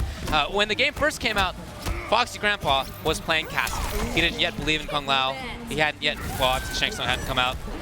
So this is a character that he played a lot of, and she's obviously very good. Oh, incredibly strong. One of the first people to really see her for what she was and that the strengths that she had was Foxy. Oh! The popping noise. The popping noise. It always feels like it happens deep in my ears. There's one answer to Geras' jump-ins. One of the most low-profile things in this game is that Cassie nut kick. Oh. There's another one for the restand. Swinging out his Tekken Master. This Gears gameplay has been sensational, but this is not a character that I don't think he's going to get away with the down force Strand Trap that we saw earlier against Hayate. His back throw going to do it into the drone. What a back throw animation, too. Interesting the Tekken Master would go with Gears here specifically because I feel like this is on... look, does he lose to anybody really? Maybe a couple characters, but he doesn't get dunked. This is probably one of those. Losing matchups, it's not like it's like, man, you should really come off Gears. Totally, but for Tekken Master's game plan, it seems surprising to me that he would go with the character that probably is on the losing end of this because he has so many on deck. I don't know. We'll see how it goes, though. He's got some damage right here. He's got some pressure right here. This is what he wants. I'm not too sure if we got to see if it was a blind pick potentially too. That might have been. It might have been. Throw something different at Tekken Master in game number 1 and give himself the lead in a potential counter pick war. That's right. Which is what we definitely can't see out of a player like Tekken Master. Big damage on the temporal advantage. No breakaway. Oh really? He did go for that out of the corner? Oh, of course. But you end up now. Yeah. Shout out to Infinite Warden. Yeah. Oh. Got the down 4 and out of the start above the fatal blow. Wow. Tekken Master's use of down 4 with Gears has been really separating himself from other Gears that we see here, even in his top 8 with Deoxys. Yeah, that's right. He's placed it really well, both in positioning and in timing, too. You see Foxy Grandpa trying to pester a little bit with the crouching shot. It just doesn't lead to a lot. Oh, too far. The back throw, the harder one to tech. That's why you see players throw out of the corner because throws themselves are a 50-50. You have to tech with different buttons depending on if it's forward or back throw. And of course, you would expect to be thrown back into the corner, right, typically, so that's where people tend to tech. Now we got Foxy Grandpa trying to pressure a little bit. Yeah. And the grabs are working out for him, too. In fact, his offense is really working out great. He's got it! And Tekken Master instantly away. Oh. No! That was a reversal and it didn't punish. It was a reversal and off a flawless block. Yeah. Switch shaped frames off of it. Yeah. Still didn't punish. Wow. How about that? So now I think we'll get to see, or at least get a clue as to whether it was a blind pick. If he sticks with the character, then it's just his game plan. If he goes back to character select, which is what he's done, then it might have been a blind pick. He's hovering around Aaron Black. He's thinking. We see him reclining in his chair. Oh, he's definitely thinking. He's a lot of Okay, Foxy Grandpa's actually walking away. And Foxy just left. He actually just left his chair. See ya, dude. Hey, yo, it was good. It's cool. You played well. See ya. He's just leaving Tekken Master to really think on this. He's actually doing a lap. We could see him. Okay, he was getting some water. Is that actually red? It's a red cup, so it looks like he's drinking blood. How perfect. How perfect at Mortal Kombat. Mortal Kombat, baby. How perfect. And everyone out there, stay hydrated. Yeah, we both got a little bit of water. Okay, all right, it's coming back. It's coming back. It's coming back. David's just grabbing some water here. What a reversal of roles from that combo breaker top 8. Right. Now, what did he do? Now, that's great general advice for anyone going to events. Staying hydrated is key. You're in these events for 10, 12, 14 hours a day. And time flies. That's your idea of flirting, Aaron? Easy, sugar. Just being friendly. This is me swiping left. Round 1. Wow. Fight. I don't know if Aaron's gonna get that reference. Yeah, I don't think that's his wheelhouse, really. I'm not sure that they have that where he's been living lately. So Tekken Master has made the switch to Aaron Black here, and that, I think, is a clue that he probably was in a blind pick situation at the start.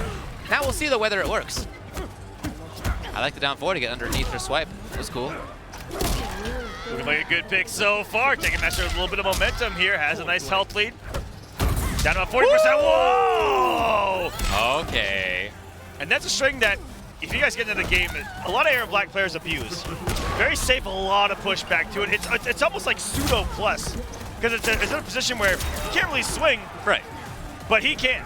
Oh, no. Of course, on both block and whiff, you can amplify that for the second hit. Woo, playing footsies. No, I'm not sure that was intended. And the tech comes. Foxy Grandpa trying to scramble for it. Now, as I mentioned before, when I was talking about Hayate, he was very safe. Remember that as Aaron Black? Tekken Master is somebody who's willing to take the risks. He will go for a slide. He will get the wild stuff in there. He didn't need to right there, but he's not afraid to do it. 100%. He's always been rather aggressive, I would say, as Tekken Master. We actually talked about it a little bit earlier today where that's what we kind of knew him for back in MKX, was this very aggressive player, but a lot different in Injustice 2. Well, even as characters he played, he would do the 50-50s. Oh, yeah, Brainiac maybe all day long. But it's nice Brainiac, Atrocitus, he would actually do the stuff. It's nice to see that aggression here. Oh, yeah. Yeah, one thing about this game, you know, we've seen some matchups so far already in this top 8 that are slow zoning matchups, and we've seen some matchups where people are going in. There's a lot of variety in this game. And Foxy's got quite a few characters to choose from if he's not feeling this matchup, and it looks like he may not be, if I'm being honest Right with you back into the puddle for a little bit of damage over time there in the acid. And yeah, there's a little bit coming out of Foxy. He needs a lot. Wow, he's actually taking damage. No, look at this life bar. He's bleeding Will he die? Oh my God, he almost did. You guys just witnessed Reptile's appearance in Mortal Kombat 11. That's all you're going to get. The Acid Puddle and Tekken Master ties us up at 1 game apiece. And what a Tekken Master way to finish it with the disrespect on the frames right there. So shoutouts to him. Now what's it going to be out of Foxy as a potential counter pick to Aaron Black? Who do you think of his other characters would be the pick here against Aaron? He's got Shang Tsung, obviously, and I'd say Kung Lao. I think those two are going to be the primary ones. And before I can even give you a chance, even get it out. Yep. It's going to be Shang. He went right to this character. That's what he's been playing the most. Shang Tsung. In fact, I talked with him yesterday maybe, and he said that he just expected to play Shang Tsung. He didn't figure he would switch around. Of course, he is in this top 8 here. Round 1, fight. Now let's see how he handles it. Tekken Master, as Aaron Black, is going to be able to get through projectiles with Scud Shot. This is a big part of it, but that corpse drop is not considered a projectile by the game, so he cannot counter that with his stance, which otherwise just automatically counters projectiles. Might be one of the reasons behind the pick. Oh, can he? Well, he didn't flawless block. That might have been the problem right there. Went for the low into low. He can also do an overhead there, although it's much later. Yeah, and being able to walk forward on that, I think he's character dependent, if I'm not mistaken. Ooh, gets the back 3 up 4. Right, I mentioned how he's willing to take those risks right there. Tekken Master just the slide. Yep. Just did it. Yeah, slide. Just do it. Fight. Looking like Daddy Sub-Zero from earlier. Oh! Get that out of your fingers. Come on. Come on. Put the spear down, Leonidas. That would be unfair. It would be. You can just pick stuff up off the background? Do they allow that? Got him. Trying to duck under, and that's a lot of damage potential. And there's no breakaway available, so that's a lot. What a recycle of the acid. Is he dead? And this is max damage off it. That is absolute death. Yikes. That throw in particular leaves you on the acid for the entire throw period. The other one puts you out after a little bit. So that's max damage right there. For Tekken Master. Oh, whip punish. Lovely stuff. That's something I expect out of Foxy Grandpa is the ability to just walk right out and get the whiff punish. Fantastic Foxy's player. Oh, massive hitbox on the explosion of the body drop too. Everyone expects the whiff behind them, and it most certainly does not. Trying to roll away from the mix-up, and Tekken Master had it scoped absolutely. He puts him into the dip yet again. Oh, man. Oh, here we go again. So there's a throw that kind of puts you out of it at the end of the animation. That forward throw, the back throw is the one that really puts you on the ground. Okay, he actually went for the amplification right there.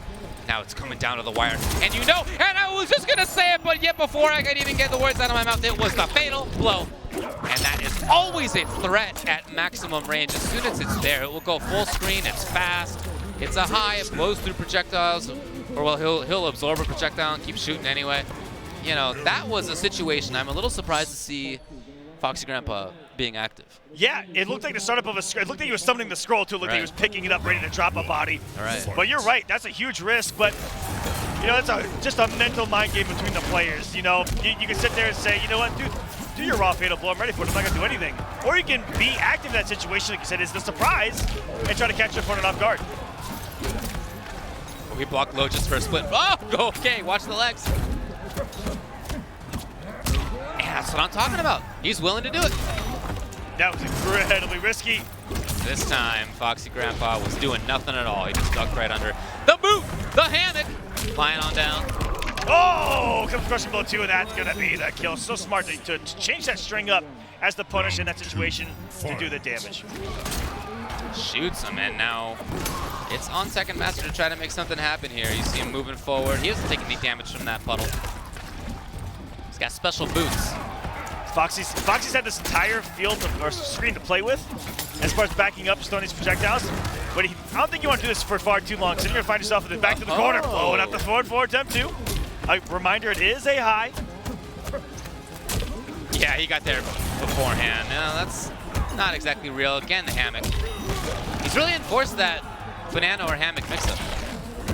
Plus frames. That down force hard to stop in that situation. And the switch from Foxy. We got ourselves a counter pick war. 2-2 again. Game 5, back-to-back here in top 8. And I think we're going to see another switch. Nothing but switches. I don't know who I would like more in this situation than Tekken Master because he plays so many different characters at such a high level. And Shang players do talk about a matchup that they do not like. Okay. Geras. Okay. Shang Tsung. Guess what? Geras. Guess what? He went exactly as you expected. It's Geras. So in both matches, both between Samij and Tweety, here in Tekken Master and Foxy Grandpa, we see the person who wins game 1 getting back to that character in the final game. Just going around the wheel. Round the wheel, man. Why reject Kronika's destiny for you? No one controls my fate. The grandest illusion of all. Oh, that's a good intro right there. Now, what about this is tough for Shank? I would think on paper, maybe just a sand trap. I'm actually not even 100% sure. I don't think that it punishes the up skulls from certain distances. Not 100% sure. Well, we'll see. So far, Foxy Grandpa has actually really done well. He's been playing this mid-range to distance game, and it's been playing off. Okay, well, there's one way to do it. He's got the punish into a ton of damage, as you can see, about 32%. Got him, and he confirms it, of course. I would also think that anyone that plays any character would say that they wouldn't like this if Geras hits him. Right, for sure, yeah. I can say that about every character I play. Pretty good character. I don't like that matchup. Why? Because if I get hit, I die. Yeah, that's tough. Oh! It's not quite enough yet, and that was it. There was no defensive bar to avoid chip, and so it's match point Foxy Grandpa. It's a lot of damage, honestly, yeah. Keep in mind, again, this is loser's side. Those body drops are down twos full screen, essentially. Here we go. There's not yet enough breakaway meter. So Foxy Grandpa's gonna have to take this. That's 320-ish, 330, okay. And he keeps those B&Bs so simply. He doesn't go for the flashy stuff, the extra 20%. He doesn't go for the gauntlet load. That's what separates him from a lot of the gear systems when it comes to combos and setups. He keeps it simple, but effective. Oh yeah, corpse drop is minus 22, so that should be a punish with Sand Trap. That's right, that's right. Yeah, we saw Michelangelo earlier today specifically switch away from Shang Tsung for that reason. Yeah, from Shank. He went to Sonya, and he got dunked by Geras. You know what happens? Any matchup, it can happen. Whoa, beautiful blow up of the gauntlet attempt here, and Foxy Grandpa just a couple hits away now. Can he do it? Oh no! Is he gonna be a little bit of blow it? No! Guaranteed in that situation. Tekken Master sent us to a final game, final round. Wow, this is going the distance. This is great to see. Yeah, I love that this switch of characters has been each time. There's been very compelling plays. It's been back and forth a lot. Very cool match. But only one player can move on here to face the winner of the Deoxys and Tweety. Interruption here from Tekken Master allows him to take his turn. He's coming in. Oh, yeah. Coming in on the grab again. Yes. We call these Geras throw loops. Geras loops. It's what's for breakfast. He walks right forward, and he does get the confirm. Tekken Master takes some damage right there. Trying to move forward. Okay, the jump kick is a very difficult button to anti-air. Look at that interruption right there. How many times have we seen Tekken Master vary that string? What a block on the overhead there, too. Got him. Now breakaway, probably. Yeah. Underneath. Whoa, with the back 3-2. Never seen a Shank actually attempt that. Oh boy, Tekken Master's bringing it down to the wire. He got it. This is probably it. Tekken Master, all he needs to do is get this one thing. Bam! And Tekken Master getting the win over longtime rival Foxy Grandpa. 3-2. Final hit. Final round. The whiff of the fatal blow is what separated it. Tekken Master advancing on the loser's side. Edging ever so closely to making it back to the grand final they found himself in just years ago here in Mortal Kombat. As you said, you know, a little bit disappointing that the non-US players were all in that little side of the bracket right there. Just kind that of small happened section, that way. and they all had to eliminate each other. So Tekken Very Master made it through from Bahrain, made it through Hayate from Canada. Yes. And then he made it through Foxy Grandpa from the UK. So it's only Tekken Master remaining as far as non-American US players go. And he's been there before. You know, we saw at EVO 2016 that he did the same thing and he got to Grand Finals, as we were saying earlier. So he's still alive. And now we're going to head down to the loser side, bottom of the bracket. It will be UYU Deoxys versus PG Tweety. I also got to say, what adjustments after only a month or so, even less from Vianality, for Tekken Master to not only avenge his loss, but really trying to set himself as the premier player outside of the U.S. Absolutely. He's, with the showing here, the people that he's beaten, he's trying to put himself in that same position that he was in just a couple years ago in Mortal Kombat. And this is going to be a slobber knocker. This is going to be a barn burner. Oh, yeah. I'm expecting Jackie out of Tweety in this matchup. Okay. Having that option to stop the 4-2-1-2 shenanigans. Because you know for Deoxys it's going to be Geras. That's basically guaranteed right here, even though he plays a lot of characters. When it comes to tournament play, especially when things are on the line, he just goes to Geras. And in fact, you know, I remember maybe at Combo Breaker, maybe at CEO, I was talking with Tweety while we were watching Deoxys go to Geras versus a Jackie. And I asked Tweety, like, why is he doing that? Isn't that one of the tougher matchups for Geras? And Tweety was just like, yeah, he's a nut. I mean, that was his response. But again, in that matchup, it takes away one thing. Yeah. Okay, so she can duck under part of the string of the forward 2-1-2. That is that 3-hit mid-punch thing that we see him do all the time. She can get under it. She can punish it. Now, she can also punish the sand trap from pretty far away. Her in particular punished it the hardest out of anyone in the game. She hit, I think almost hit 600 off of that punish if there's no breakaway. That's insane. But I think once again, it's Geras. If he gets a couple of hits, yeah, it really doesn't matter at the end of the day. And as we've seen, there's plenty of other tools. I mean, you don't need to always do that one string. He's got a bunch of good buttons. There's throws. There's 1-1 mix-ups still to come. There's 2-4 mix-ups. Now, at a really high level, especially off of a jump-in, a lot of Geras' options can be taken away, but the opponent has to show that they know how to blow it up. Right. So off of a jump-in, Jackie can blow up 4-2-1-2. Off of a jump-in, you can flawless block 1-1 and punish. Off of a jump-in, there's 2-4, which is confirmable, but also flawless blockable and punishable. That's right. So really, that doesn't have too many options off that, but the opponent has to show that they can blow up all those options. Oh! Whoa! So I'm telling you that the future of this matchup may be in back 2-2. Yeah, okay, sure. It's good. Also hit confirmable into the choke. Yeah. Safe on block. Yeah. Mids. Yeah. But I'm not too sure if we're that deep in the evolution of Geras. Well, look, Deoxys seems like he's handling things fine. Oh, he's loading the gauntlet. Oh, yeah. Oh, what a duck! All right, I see that. Tweety just overextended, was hoping to catch the end of that gauntlet charge. Did not work out. Now, for those of you at home, why you see Deoxys go for that gauntlet charge very early in a match is that the longer he charges it, especially the max charge, it's that gauntlet, any move that utilizes that gauntlet is going to do extra damage. Speaking of, there's that big old backbreaker. And there's a very weird, Waste my time. I don't know, property to it, in that when you're in a temporal advantage, when Geras freezes you, anytime he hits you with it, it's not going to go away. Right. Whereas if you utilize a move with that gauntlet outside of it, that buff goes away. So he can really stack damage and annihilate a health bar with it. Well, right now, Geras is caught in the corner. I spoke too soon, just like that. He's out of there, and that. And now look at here. That's Bam! Bam! And exploded! And he went for the reset, too! That was kind of dirty. Ton of damage into a standing reset as well. Yeah, that's pretty solid. That was over half health in that setup, by the way. Yeah. Meterless.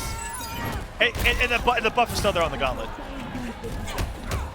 Deoxys, that was dirty. Oh, okay. You know, when somebody feels that they need to do that, I feel like it's kind of a negative tell. But Deoxys is taking damage here, and so Tweety, you know, that's the point of it. Get a chance for him maybe to build it. Even here, I'd feel comfortable. I'm like, I know my opponent's on tilt right here because they felt that pressure. And here is immediately back to work. There it is. And we talked about that. This might be a bad matchup, but it's Geras, baby! Oh my god! Oh! Geras. Not the eyes. There's so much eye violence in this game, dude. Oh, there's so much violence. Well, that's true. I don't think there's a body part that hasn't they're basically all in trouble. Yeah, they all are. No body part is safe. Awesome first game right there by Deoxys, who, as I said before, is the only person remaining who has not made an EVO top 8 before. Here he is. Into kind of a funky delay charge. Yeah, I think that was just an error. He actually missed it because you can't get the full charge and you're still in hit stun. Yeah. But you saw him get it late. He was staying there for a second. Error, yeah. But you know what? I think at the end of the day, shake it off. You still got your gauntlet loaded. Yeah, you know, it's all right. He's in trouble right now, certainly, but he has the ability to recover. We've already seen that. Oh. Stepping on in, finishing the string, and now it's Deoxys' turn. Will there be a break here? No. Funky choice. He kept that really simple. Yeah, that was super simple. Deoxys with the grab again. Boy, he's working on a comeback all of a sudden. Where did this come from? That's Geras. Now he has the gauntlet loaded and a fatal blow. Okay. I'm about to say any hit in a temporal advantage, round over. Down two, fatal blow. That would have been like 500 plus. Approaching. Tweety trying to find the okay. Oh. Look at this. Tweety all of a sudden is an offensive buzzsaw compared to game number 1 where he was the one getting dunked. Now he's in there constantly. Oh, wow, what a whip punish. And here we go. Bam! Bam! Hey, exploded. Unbreakable 366. Exactly. Yeah, that's a huge part of why that's strong. Got it. That's not a punish, but it is her turn to move, and she got there first. Excellent throw. The very hard to tech back throw into the corner. Coming in. Forward two into gigantic damage. Actually, maybe. No, he's not going to go for it. But still a ton of damage. Look at that, 420. Oh! The random one again, and this is probably going to do it here. Is that enough? There's a lot of shields. It is enough.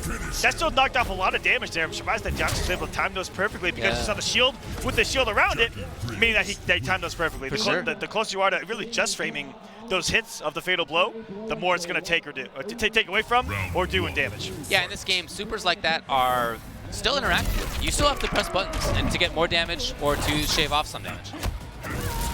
All right, he went for the low just as a blow up right there. Yeah, it hit. Here it comes. Hoping to see that she had pressed a button for a huge crushing blow that can come there. Or some technology of looking for a trade into a full combo. Oh, right. Yeah, that's right, that's right. Oh, damage break in the back. One of many crushing blows that this character does have. I'm shocked that we haven't seen more, if I'm being honest with you. He's back in, not for long. Tweety's now got a chance.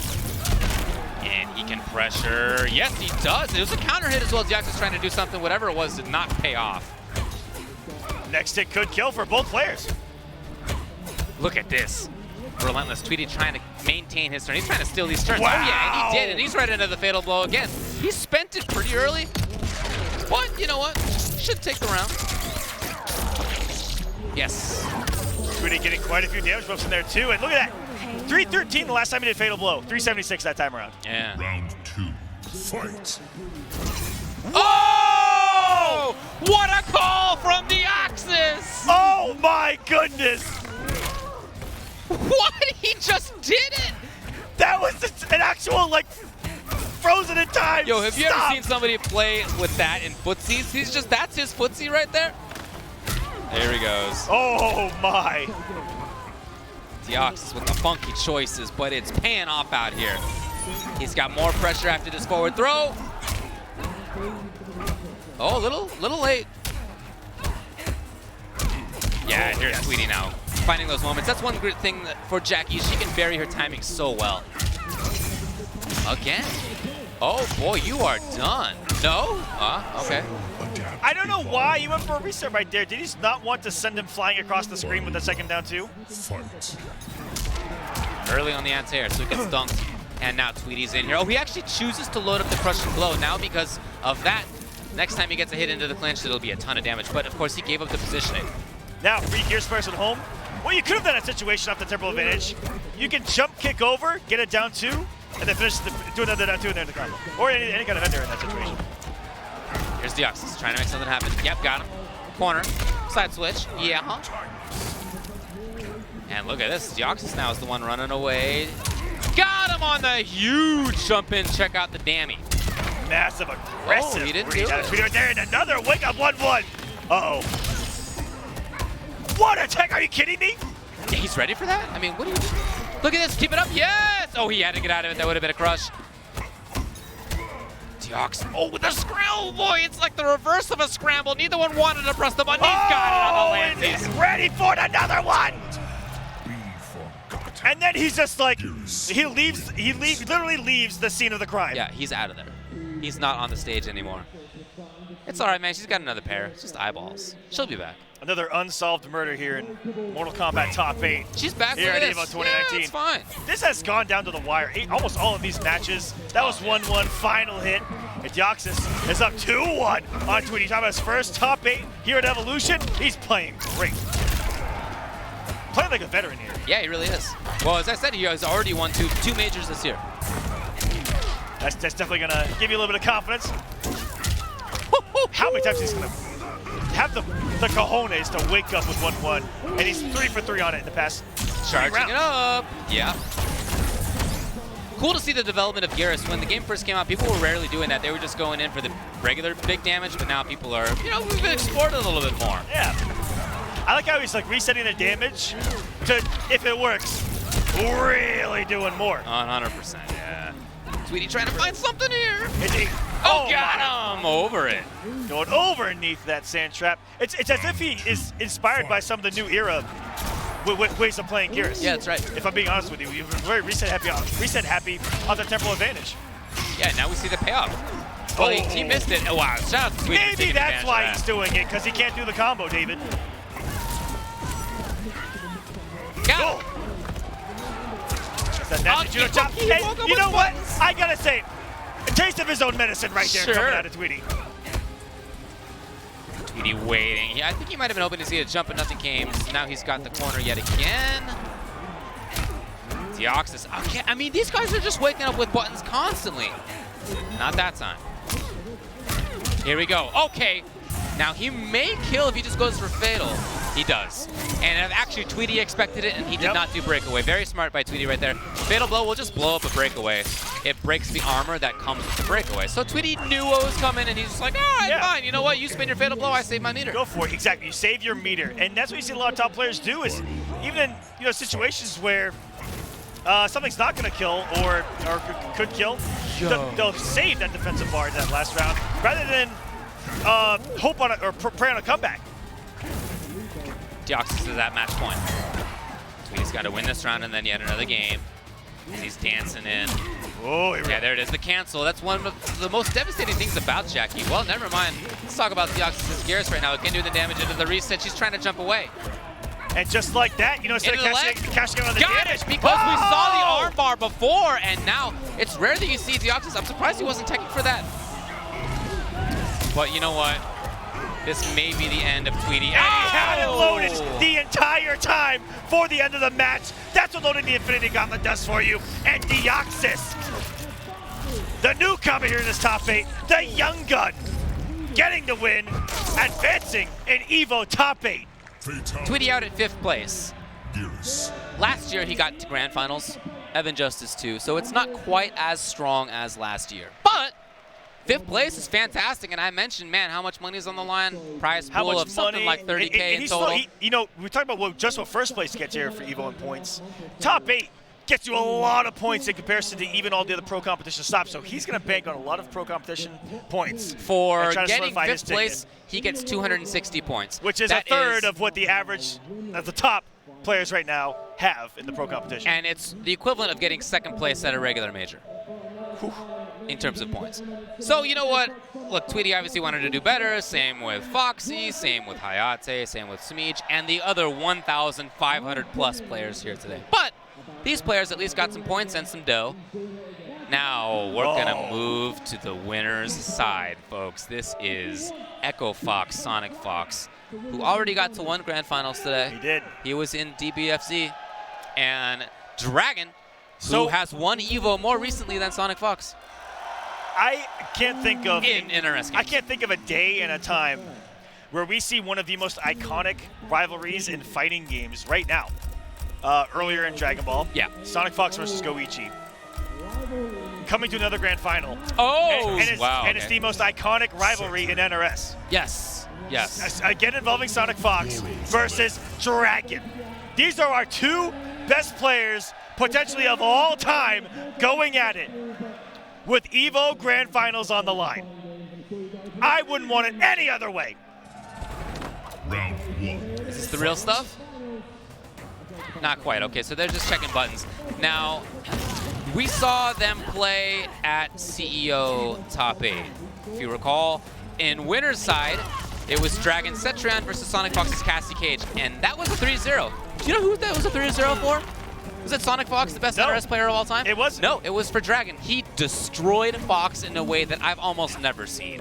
It was a demolishing. However, what's so weird about that storyline, what you're about to get into is so weird, in fact, when you think about it, look back. Sonic Fox then made it in the grand finals through loser's side, and he beat Dragon 3-1 in first set, and then 3-1 in the second set of grand finals to ultimately take it. This is what's crazy, is that in that winner's side, Dragon 3-0'd Sonic Fox's Cassie. Oh, yeah. And in grand finals, he finally changed things up and went Jackie. Yeah. Lost. Yeah. Then went back to Cassie and proceeds to 6-1 him for the rest of the grand finals. For sure. For sure. And it sounds like it's going to be Cassie. That's what we've maybe only seen from him this weekend. Has it only been Cassie? He himself has said that he feels like she doesn't lose a matchup. Right. So why would you? No, I understand. Yeah, I understand that. And it's the same for Dragon here, where he feels very confident in Cetrion, and you know he's been able to show it. He got to grand final of the CEO, like I was just saying, and he blew up Fox in winner's side top 8. So now we have winners finals of EVO 2019. Do you remember how he did that? A lot of savagery. Wait, do you remember how many wake-up jumps came out of Dragon in that set that he won? That dude was active. He was crazy. He was out there. Pressing buttons, moving everywhere. We're going to see what it comes down to here. Let's go. Winners finals. Mortal Kombat 11. Fox, Dragon, as you said, maybe the two best, certainly in recent times. Fox's Dragons, oh my. Punish, yeah. That is a really fast shoulder right there from Cassie, but pretty unsafe. And now Dragon's got the corner. If he wants it, does he want to maintain it? No, he'd love to just zone out. Sonic Fox likes to use that to punish that wall in that exact situation, and also really punish any projectile she tries to throw out. It's gonna beat up the startup of the photo throw. It's gonna potentially hit it. The Hell's Wrath on activation. Dragon talked about that at CEO. Throw Sonic Fox with this up close, in your face, mix up pressure that really sealed the deal at CEO. Look at this. You'll notice there's not a lot of damage each time for Sonic Fox the way that he plays Yas Queen Cassie, but it's all unbreakable because it's not a launch, it's not a juggle. And that means that you're just getting consistent damage. Oh my god, how many times? What's going on here, Dragon? Okay. No! Oh! And then it was anything. Anything Fox wanted. So he's of the belief that Cassie Cage has the best mix-up right there with throw and 1-1. The 1-1 is one of the quickest in the game to turn it to a mid, and the stand 1 looks like the startup of a throw. Right. So it really becomes a mix-up in that situation. With a reversal of situations as Dragon was finally able to get Sonic Fox in the corner, but the position's already been reset. Neutral reset. There we go. Woo. Yeah, and the punish. Very nice out of Dragon. And he's keeping it unbreakable himself. He's right back into the next. Wow. All of that hit.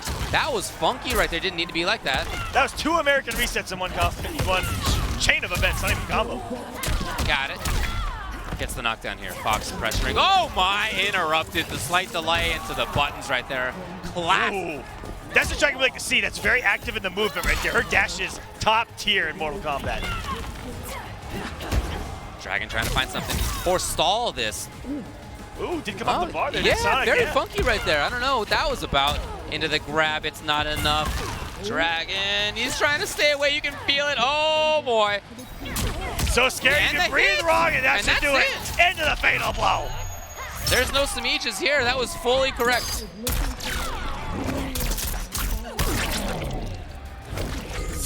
Going up 1-0 is Sonic Fox. And you could feel how Dragon was concerned. Yes. You could feel it in his gameplay that he felt like he needed to back off, he needed to teleport away towards the end right there. It's almost like he knew it was coming. And a little bit of a history lesson between these two. Dragon for a year and a half straight in MKX ran into Sonic Fox so many times in these situations. Didn't beat him for almost 2 years in his competitive career, early competitive career. That's right. And he got over that mental hurdle very late, right before Injustice 2 came out. and has been able to do well since, but you never know if a taste of that mental block might still be there. Just the fact that it's Sonic Fox that he has to play against here. Yeah, and at the last tournament that they played against each other in was in Grand Finals where Sonic Fox was dunking, right? That's got to be something that he's thinking about at least a little bit. I'm sure that they've both been game planning for the eventuality of them meeting here. We'll see if Fox is able to reestablish that mental block of Dragon Air. Big, no jumping. Nice, that great anti-air for Dragon. Now he's got the corner. Oh, the duck, but then not into anything else. Wow, Fox has actually made that really work. It's so fast, it's just such a sudden explosion, and you're not expecting. Of course, in this game, if you're just walking backwards, you're not blocking. You got to press that button, folks. It's not just about walking away. Might be enough here. Wow, it's with the one. Look at the hitbox on that thing. What? Okay. Round 2, fight. Dragon up around. I think Dragon's picking up a little bit on the momentum that he built in that second round of the last game, where he really started feeling himself, had the health lead. Here we go. Plus, they confirm the fatal blow. You can't really be too mad at the end of the day when it comes down to just a hit like that. Teleports in for some damage and then right back into the zoning game. He'd love to keep controlling things. Fox threatening with the shoulder from that range. That might have been why Dragon was hanging out. Got nothing else, though. Didn't believe in it. And maybe didn't believe it because he didn't have the offensive bar. We're still kind of building right there. Never know if that kind of stuff comes into play with these players. Tough spot to be in here. Whoa! Yeah. I say that as you get there. Why? I love that he got out of the corner first. You can't break away when you're just hanging out in the bubble up there, so that was a free escape. Yeah, good damage. No offensive bar. Life alert here, and just the swing of the forward four gonna do it. He's really made the mix-ups work out with a character in Cassie who is not somebody you look at and just checking out her moves. She's not built for that, but as you said, she nevertheless has really strong mix-ups. Yeah, she's really similar to Kung Lao with the throw, because it opens up so much else. I love that punish. We just didn't get anything else. And now it's Dragon putting up the wall yet again. There it is! Hey, chase down, Fox! Oh! Got it. Crushing blow, too. That's a lot of damage. 328. And here we go. Doesn't even have to keep it unbreakable. Doesn't have to worry about it. He's a big crushing blow. Breakaway comes instantly. Wow, did Dragon whip confirm right there? He definitely did, yeah. Lovely. Will it matter, though, because he's way down in life right now. He cannot take punish. What? Oh, no! What happened? Dragon, of all people to screw up in that situation, that high-pressure situation, is something he's typically so strong in. But right there, he did not get the punish. Actually, twice he got that forward one and then nothing else. There were two opportunities where he could have had a bigger combo. One on a punish, and one was just kind of in footsies at some point. Is that the mental position that he's in right now in Winners Finals against a nemesis in Sonic Fox? Wow! Sonic Fox with the reactions to start off this third match. Trying to get aggressive there with Dragon, but Sonic Fox shutting that down real quick and answers with an anti-air of his own. For a lot less reward off it when it comes to Cetrion. Both of these characters aren't going to do a whole mess of damage on you. Right, yeah. They both are really more about whittling away the life bar, but they're great at that. Whoa! Okay, he actually could have amplified and gotten the crush. Would have been cool. Hard to have seen that. Yeah, I imagine that's incredibly hard to see on the fly. for sure, yeah. That's like hit confirming single normals. Yeah, I mean, whoa. Easy for me, but for these guys up here at EVO Winners Finals, you know, they gotta get good. It's Dragon with the pressure now. Backing off, just using Hell's as his pressure tool. I mean, he's done a great job. We talked about whittling away the life. He's really done that well in this round. Straight hits at a time. Oh, that's punishable, yeah. Nice stuff by Sonic Fox, who's saving it. He's got Fatal. Okay, again, it's the opposite of a scramble, but, you know, Cassie's got a nice anti-air stand jab, but Cetrion's jump kick is actually really good. It is. It's got a great hitbox on it. Something I'm surprised I saw there, and something that might be kind of new, is that Sonic Fox falls and block that wall. Yeah. And punish it grounded to, again, keep with the mentality of this character just does a lot of unbreakawayable damage, and just everything she does is unbreakawayable. So he's not going to do the up 2 to launch in that situation. Escaping Sonic Fox, you know, almost certainly checking to be maintained in the corner. Probably what Dragon was looking for. And he is working on taking at least one game here. He's not going to get squad douche. That's what he's trying to say here. Sonic Fox neutral ducking. And he's approaching. You can feel the scramble. Good patience there to Dragon. But oh, into the active frame. Sonic Fox goes. Just a little bit too early. Like I said, you could feel that he's starting to scramble here to try to get the kill. He breathed wrong into the active frames. That bad boy and onto the board. Goes Dragon here. Can he do to Sonic Fox what he did to him in that grand final and make a comeback?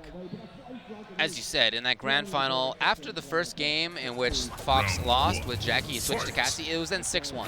So even in that situation, Dragon did take one game. He didn't get completely blown out.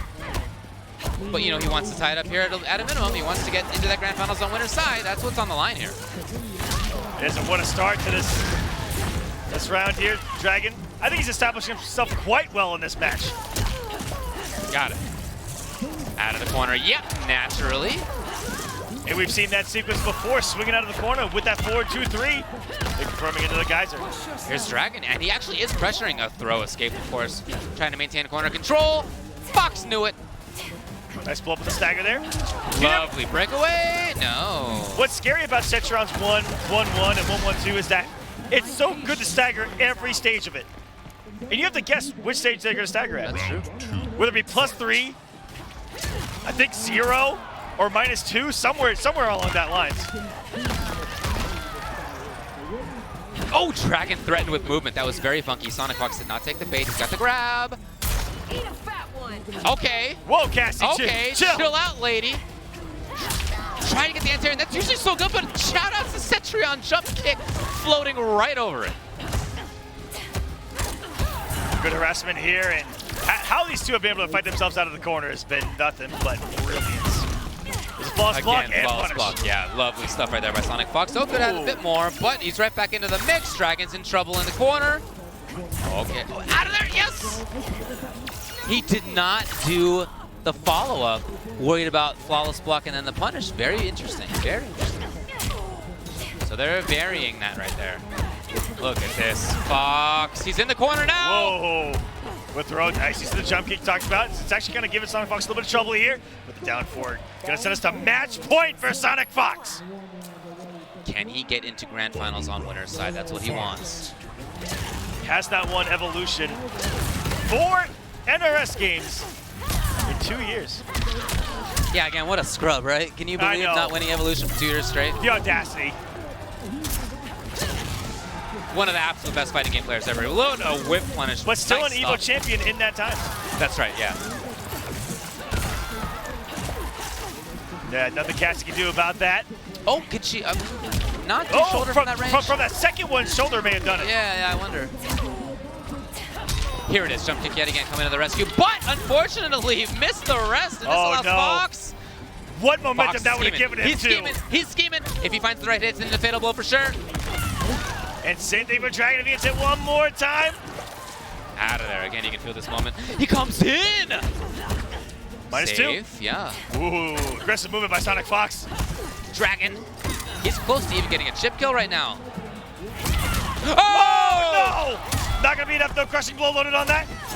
It's a whip punish! What happened right there? I wonder if that was supposed to have been an amplified something for Cassie, and then he was next to the interactable, which is the same button, because he didn't actually have offensive bar at the time.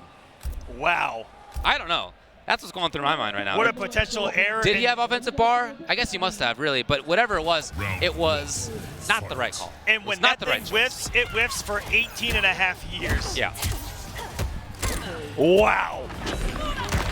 I can't think of a better storyline here. No, yeah, for sure. It's into the final game here in winners finals between two fantastic players. The standing combo into a little bit more damage there, 230 or 23%. This has been a different start too. Dragons won the past 2 matches, coming out swinging in these first rounds with Sonic Fox. And it's been his final game of the winners finals who's come up swinging. Punish, yeah, huh? Didn't have offensive meter for the rest though. Coming on in is Dragon now. And we've seen him sometimes go for pressure, sometimes back off. It's been kind of a spur of the moment choice from him. There he backed off, but Sonic Fox is right back in. And Dragon gets shot in the dome. Now again, it's match point Sonic Fox to get into grand finals on the winner's side. Let's see what Dragon has to say. Dragon, he's already come back 2 games straight. Does he have 2 rounds in him right now? Because he's going to need it here. There's a jump kick. It's been hard. Dude, it's giving him trouble. Right? See the light. She just floats over. It doesn't even have the same animation as some of the most oppressive jump kicks, but it nevertheless is super good. Yeah, she almost does that old school Johnny Cage shadow kick animation. Yeah. Look at this. Really controlling the stage right now, backing off. Oh, okay, feigned a little bit, then didn't overextend. What's scary about that sweep, you saw Sonic Fox kind of fall for what the animation does. It moves her really far forward in the low kick, and then she like sucks back into where she first started. Lovely jumping right there. Couldn't complete the combo, unfortunately, but hey, he's right back into this. Dragon has no defensive bar for a wake-up here. He tried to press buttons. Oh, punish! 2-1-3, and now it's going to be the fatal blow right away. And he also the breakaway! He got it the breakaway! That is best-case scenario for Dragon, where he not only takes the round, but also Sonic Fox has no defensive bar, starting things off in the final round of Winners Finals. Wow! Final game. Final round, Mortal Kombat, Evolution 2019. It doesn't get any better than this. 2 Green Marios up to play, and he's got the crush. Luckily that amplified wall didn't get the crushing blow, but if you do hit her while the amplified comes out, it actually nullifies the fatal blow or crushing blow requirement. Didn't get the rest. Here he is. Yes, confirms. Wow, Sonic Fox marching in. Dragon already on life alert here in the back to the wall, trying to throw out. And is that enough? He didn't have the meter. He got it with the overhead. Sonic Fox final round takes it over Dragon to advance to the grand finals. What a match. Fantastic back and forth. Awesome to watch. Some mid-set adaptations as well between 2 of the best players in Mortal Kombat history right there. Absolutely epic. Winners Finals is over. It's Sonic Fox moving on into Grand Finals and winner's side, as we said. And now it's going to be Dragon who goes through loser's side. Loser's Finals is where he will be. He will play the winner of Tekken Master and Deoxys. That's going to be our next match right here. Coming up, Tekken Master versus Deoxys. Winner gets the privilege of running into Dragon. That's right. In the Losers Finals. This is going to be an absolute epic as well. You know, this top 4, looking at 4 of arguably the strongest Mortal Kombat players on the planet right now, with how stacked this tournament was. I can say that if you've made top 8 at the biggest Mortal Kombat tournament in history, you're one of the best players in the world. Oh, yeah. You're all right. Still catching my breath from that matchup, by the way. Dude, right? Yes. Oh, my goodness. From a 2-0 start to final round. What a comeback by Dragon, just not enough. It was right there. And we'll see who is going to meet Sonic Fox in Grand Finals. It's down to 3. Deoxys versus Tekken Master. Winner faces Dragon. Winner faces Fox. What do you think? The crowd right there. Oh, yeah. They have been into it the whole time here. They're all catching their breath too, trust me. Oh, yeah. Shout outs to everybody in the pit. After that epic, but it is not over yet. I got to ask you, David, what do you think the pick is going to be here out of Tekken Master? So it's going to be Garrus for sure. And, I mean, out of Deoxys, that is. For Tekken Master, who does he play? Does he play a Jackie? Maybe. I mean, I would bet that he does. It probably does. No. Is he gonna run the mirror? Try to show him who's boss here? Is he gonna run that Aaron Black that we see very often? Or is it gonna be the on paper counter pick? Who's hiding behind that? Jade. Okay, that's not what it's gonna be. Oh, wait. Kung Lao.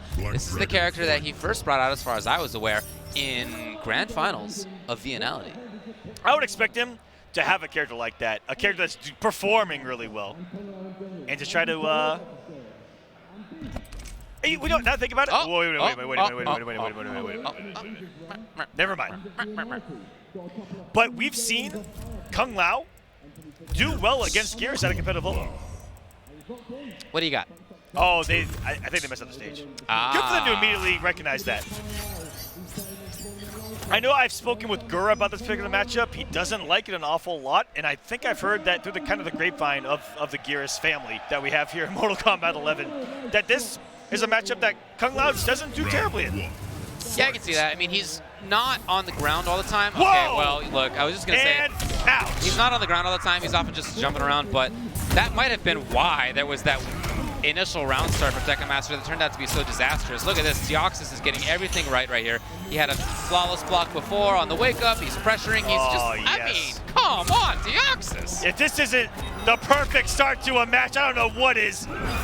Working on a flawless victory you might call it a flawless start. Okay, not anymore. But right back into it. He's already used the crush, but I mean, regardless, 15% damage and right into it again. Okay. He was ready for it. That's something that Tekken Master himself does a lot with Geras. He's never looking out for. Beautiful crouch. That only works if they go for the throw-off bit. The overhead comes, you're going to get crushed there. Yeah, that's true. That was kind of scary. That was a lot scarier than I need to give. I want to give this situation credit for. One hit in the spin, it was over. By the way. Yeah, it's true. Actually, DX did that breakaway. Oh, okay. Damage. Damage. Right back into it as well. Look at this. Will there be a break here for Tekken Master? Yes. Deoxys, nevertheless, right back into it. This is a back throw, and yet he maintains pressure. Okay, wake up down 3. Very small hitbox. Very. Kung Laos have those kind of forbidden strings, but if you're not used to it, they're unorthodox. They definitely catch you off guard. Okay, we got an escape failed lined up here. Crushing for flow. Kung Lao. Yeah, that's available for him. No, we're not going to see it. Deoxys popped right in with that forward 3 knee, and he should be able to get the kill. Okay, I got to say, that match started with him blowing up Z-Hat startup. Blowing up. And ended with that as well. Blowing up. So that's a great way to take away that character's, I'd say, #1 weapon. And I think Tekken Master is gonna come off from here, or believe in it and think that he just has to establish that Z-Hat. Right, Get the hit into it. So but trying it raw just isn't working. You can maybe make the Z-Hat work if you have, hopped over a bunch of sand traps. Maybe you get something like a dive kick punish on them. You also make stay it very grounded for what we thought was going to be the matchup. Right. It wasn't really how I thought it was going to go. So it is going to be a Geras mirror here in top 4 of EVO 2019. This is a character we saw a lot of when the game was new, and honestly is not quite as common right now. And yet, he's still very strong, and we have a mirror match right here. This is a funky one. Both of them are capable of punishing each other for the same tools. And here it comes. Already getting the gauntlet. Oh, no! Woo! To the reset. Already taken away half of the health bar and has a damage buff loaded for the rest of the match. I wouldn't be surprised to see 2 very different styles right here from Tekken Master and from Deoxys. Yeah, and you see there, look at the situation. Oh, he screwed up the punish. That happens sometimes when you try sand trap and then press forward too early. If you look at the health bars right now, they both landed something in a temporal advantage. Right. And Deoxys load up damage buff for the rest of the match. Jumping on through. Tekken Master is the guy you can always count on to take the risk at the right time. And he was looking for breakaway, but nothing came. It's not enough. Hello. It's close. It's not enough, though. What has he got? Rolling away. Deoxys has that fatal on deck. Yeah. Quick mix, and now fatal blow can kill. Oh, not quite there. The down 1 seals it. So Tekken Master, like I said, he takes a little bit more risk. That's just his style in general, and he did take the round. Round 2, fight. Well, like I was saying, in that situation, that first round, they both started off with those different approaches to those hits, and Tekken Master just cashed out, and they had the same exact health at the end of both situations. Of the difference between underneath. the 2. Yeah, oh man, that is just a ton of damage. What a wake-up button from Tekken Master! Twice, Deoxys has dropped that pickup. Maybe that's why we see him go for that down 3 at the end to keep it grounded. It might just be really tight. All right, well, a little bit more conventional right there, 43%. Conventional 43%. Conventional 43%. Yeah, that's what I'm talking about, right? Yeah. Casual. Can't anybody do that? It's easy. Yeah, simple. Deoxys is looking a little bit stronger. Got those hits. Like I said. Oh boy, nobody wants a sand trap first in this matchup. The differences in those first hits from the 2 meant that Deoxys has all of his extra damage for the rest of the match. And that's definitely going to come into play if he gets the hits. Oh no! He tried down 1 into it. Yeah, he just screwed up the timing, unfortunately. So Deoxys with a great punish right here. Yeah, and right back in there. Casual 43 you talked about? No big Casual. deal. Oh, okay. Jumps out yet again. I'm talking about Tekken Master taking risks. Deoxys will break, yes. What a call out. I cannot believe he just called it a stand one stagger out of Geras. Got him. And there's no breakaway available now, so Tekken Master's gonna get the corner. Gonna get pretty good damage, and he's got meaty as well. There's no, will he get it? He just gotta confirm the combo. He's done this 1,000 times. And Tekken Master, the more conventional approach to the character, paying off there. Deoxys trying to get a little more flashy. That drop cost him so much. And early on, just wasn't able to get that damage out there. Again, a little bit riskier of a style from Tekken Master. But yeah, in terms of combo roots, combo roots and very setups. traditional. Yeah, right. Traditional. Game's like 3 months old, but that's what we usually see. And Deoxys has been bringing some interesting stuff. As you said before, something we were used to seeing at a new era, the other Geras. Yes. You know, this game's been out for 3 months, but we've already had like 100 tournaments for the game. We've seen quite a lot of all these characters. You're right. And shouts how active that the community's been. You know, even outside of the pro competition, so many events out there that are happening. Try to get in there in time, not quite on the roll. Trying to, again, the jump. The jumps have actually been killing Deoxys 3 times in this Geras match. Tekken Master has jumped out either on Wake Up or in what should have been Deoxys' turn. Either Wake Up, jump like we've seen kind of develop throughout the game's early development stage. Yo! 422 from downtown. Not a lot of people know that 422 does track about 3/4 screen. But what's cool is if you try to finish the string, he just whiffs like the air to end it, like you saw there. He's too far, yeah. And Deoxys this time with the jump in read. Didn't have any offensive bar to try to get anything going. Didn't have fatal. Oh! Wow. That's right on the dot of if he can get all the damage. Just a lot of shields. Yeah, there's a big shield. And it was enough by actually the pixel? Right on the dot. Wow, okay. Round 2. Tekken Master's Geras. His counter pick with the mirror match. Didn't get the rest, that would have been cool. Now Deoxys is the one to interrupt. Oh! Whoa. One hit! And look at that life deficit right now. Hoping to see buttons, nothing came. No breakaway to Tekken Master. This shouldn't be enough for the kill, but... That's close, not quite enough. And he rolls away, but no dice. Deoxys knew it was coming.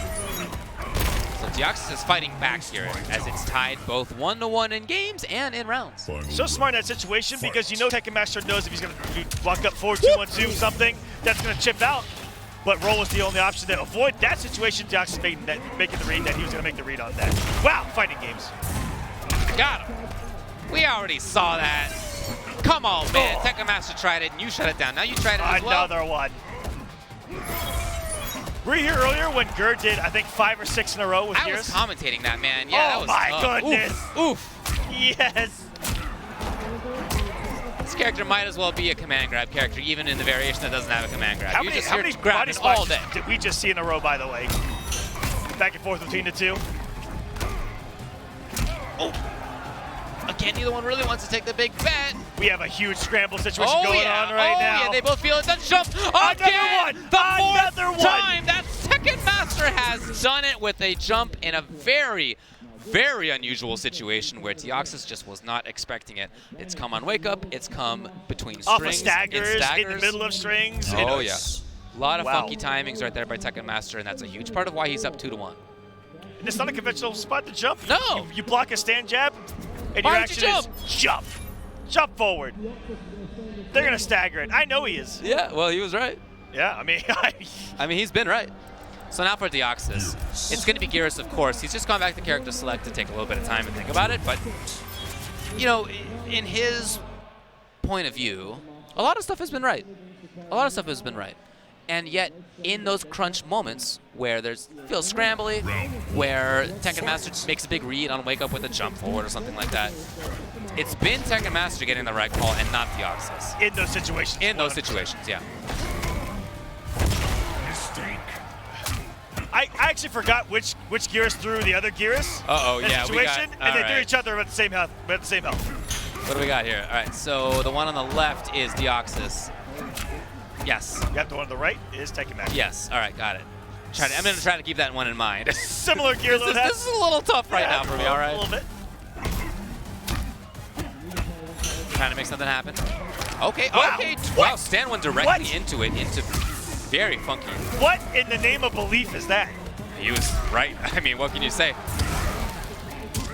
Ducks it, and Deoxys gets the punish on this as well. Now, it's not enough to kill, but still he's in a great spot. Oh, yeah. What's the call by Tekken Master? He rolls! First position, and there's another one. 2 hits away for Tekken Master to kill here as well if he finds the right combo. Really only one if he wants to come off the fatal blow. There it is, though. Deoxys finding the stand one. Did Days do the same mid-screen pop-off, too? Yeah, like he got up and did the fist bump, and the other Gears was like, yeah. Oh, yeah. And he actually does do the side switch. Forward one, not the rest. Didn't believe it. And now Tekken Master. Oh, look, Deoxys may have learned jumps are killing him, so he's the one who jumps in this time. It's the first time we've seen him do the gauntlet load late. Wow! Taste of Deoxys' own medicine in multiple ways here in this match. Yes. Trying to trade. Oh no, I'm sure that was an error. That was probably supposed to have been flawless block up 2. Honestly, at the end of the day, it probably was. And look at that quick reset. That still does as much as I think the B&B is going to do. That's what's so scary about that loaded gauntlet. But it has to face Tekken Master. Looks like it's not going to here either. No breakaways, holding all of this. Whoa! And that's a cool little setup right there. He saved the wild stuff until the very end because guess what, everybody? It's match point for Tekken Master here versus Deoxys. Cheeky setup right there, holding that gauntlet's load. It might be coming any second. It even combos in that situation. And then bam, thrown. Oop, Deoxys nothing there after the roll. And here we go. Got some good damage for himself. Yeah, oh my god. What did I say? Good damage? Fantastic damage out of Deoxys. No anti-air. But this is Tekken Master now trying to pressure. There is, of course, meter on Deoxys' side to break away if the combo comes. But you can't break away out of this, man. That's right. We've seen this before, getting crazy, and it's going to do something. Wow. Unique decision to roll after you've been thrown twice on Oki there. Yeah, Tekken Master did exactly the same. Oh, boy, Deoxys is probably That's going to do it! Game 5 again! How many in a row is this? It's so cool to see that there's such high-level play here. None of these players has given up easily. They are all so prepared. Is this our 4th match in a row and our 4th game 5 in a row? Fight. Yeah, we saw that with Fox and Dragon. We saw that with Tekken Master and Foxy Grandpa. No, it was 3-1 Deoxys was Tweety. That did not go the distance. But we have seen a bunch. There was another one between Tweety and Samij. Yeah, this has been a great top 8. Very close. Yeah, so this will be our 3rd in a row when it comes to game 5s. Again, does not get any better, does not get any closer in this Mortal Kombat action. Great call to see that it was whipping and quit it. Yeah, there as well. That said, Deoxys wakes up with the buttons, and now we've seen how well this has actually paid off over the last couple of rounds. And he charges that there. Escape fail doesn't mean too much for Geras, but he's still in here. Yeah, put it into perspective. That gauntlet gives you a 43% 1-bar combo. Out of there. For the rest of the He match. thought so. You thought you were out? No. Right back in. Deoxys. Oh, yeah, here we he finds go. the hit. Oh, boy. Damage. Okay. 420 there. You might as well just erase 40% off of the board every touch. And look for the startup of the fatal blow, and this time, not going to save Tekken Master. Deoxys, match point. Tekken Master's stolen a lot of turns in this set, and there was another one where he attempted it. Deoxys did not allow it that time. Here comes Tekken Master trying to pressure. No, and this time to keep up, we saw Tekken Master screw that up before. Deoxys got it right. You're not going to get a lot of damage at all up 3 conversions, but hey, something is better than nothing. Oh, yeah, there. of course. Don't leave that damage left on the table. Oh, nice. if you'd have committed, that would have been a crushing blow. It would have. That would hurt. Oh, yeah. Speaking of crushing blow, Deoxys is in a great spot. All he's got to do is whittle away a 1/3 of Tekken Master's life on this life bar, and he'll move on. Almost got the air to air, too. And I think that he knows he's on some of those reads that Tekken Master's been making. in this mirror. He's got to get in here. The roll into nothing. Oh my God! The Landsy's punished with forward 2. Now Tekken Master's doing the work. There's no breakaway. Damage. Damage. Okay. This is gonna scale heavily. It will. I'm not sure. I think he's alive. I'm not sure. I'm gonna be honest with you. He's alive. Yeah, he's alive. Oh, he lives. Yeah, he lives. Not by much, but he lives. Now you guys are and now taking it that home. gave Deoxys fatal blow, which may not have been a great call. Punish. Yo, he did not. Oh no! Chip, yes! Final game, final round again. Mortal Kombat, baby. Final round. Fight. That's right, announcer. Somebody moves on into losers finals, and somebody's out of the tournament in 4th. This has been an absolute epic. And yes, down 1 to interrupted right there. Tekken Master, all of a sudden very interrupt heavy, very staggery. Whoa! Okay, folks. Back-to-back flawless blocks. Here's Tekken Master. He's got the chance. This is a forward throw. He maintains being in the corner. Yes, and again. Grappler Gearus, even with normal grabs. He's been very aggressive with those, even the cross box. Okay, blood up here. Can't break away during temporal advantage. And right back into the mix is Deoxys. The block. Can he make anything happen here? Oh boy, the crowd has gone silent as they know how much is riding on this moment here. We're all holding our breath right now. It's not enough, it's not enough. Deoxys is in big trouble the next series here. What's the choice? Either way, defense, offense, what do you got? Oh, Santu. Not gonna be enough for the chip. Oh wait, it is! No last breath available to save him, and it's the choke! And Tekken Master advances to top 3. He's gonna face Dragon in losers finals. What a victory! You know the moment's big. When the crowd goes from being uproarious and loud and yelling at every opportunity to pitch silent. They were on their last breath. They were, oh man, they were quiet as could be out there as the moment hit them, and Tekken Master's the one who took advantage of it and moved on, and he will play against Dragon in the next round. Hats off, though, to Deoxys for being such a strong competitor. This is somebody who is young. He was on the come-up towards the end of Injustice 2 when he did win some tournaments by the end of that thing. And in Mortal Kombat 11, from right out the gate, he's been one of the absolute best players in the scene. Absolute best players in the scene. And making a placement here like he has, it's just such a great look for his future as well. In this scene and in fighting games in general, is that he is off to a fantastic start for how young he is. He is one of the best up-and-coming players of our scene. Just like we see so many young players enter our scene, this is a golden age for Mortal Kombat in our scene. That I can't wait to see us potentially grow even more. That's what it's all about. That's right. Oh man, Skullgirls it's so great that they are still putting Skullgirls on new spots. They're still finding some places that Skullgirls hasn't colonized yet. I think that is awesome. Definitely give this thing a try. It's been out for some years, and in IMO, absolutely one of the most fun versus fighters that you could want. Gaming Generations as well is a big, big help. Not just at EVO, but at many different tournaments, providing a lot of the equipment, rentals, and services, as they say right there. GamingGenerations.com is where you can find them. Also have booths at all the major tournaments too, where you can buy some merchandise, some really cool swag there. We've also got DX Racer sitting in one of these bad boys right now. Very comfortable, keeping us comfy here in this top 8. 20. So for me, it's like a whole process of improving myself every day, and it's an amazing feeling to challenge yourself every day and try to reach that next level. I was competing back in Injustice 1 when there was literally no money to be won, and I just wanted to prove that I was the best, and that's never really stopped. Honestly, if my brother didn't get me into competing, I probably wouldn't be competing. I would still be like a filthy casual. But I like competing because it just, when you win and like that feeling you get when you win, you know what I mean? That feels like amazing. And then you just want more. You're hungry. You got the fire in you. You want more. I compete in Mortal Kombat. Same reason that I was watching the shows and all that. I just love Mortal Kombat.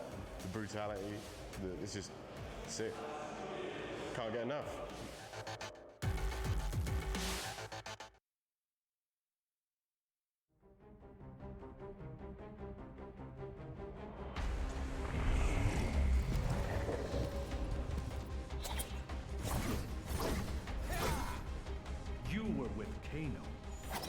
job needed fast hands. And they defiled Matokan lands. Fight!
Fatality.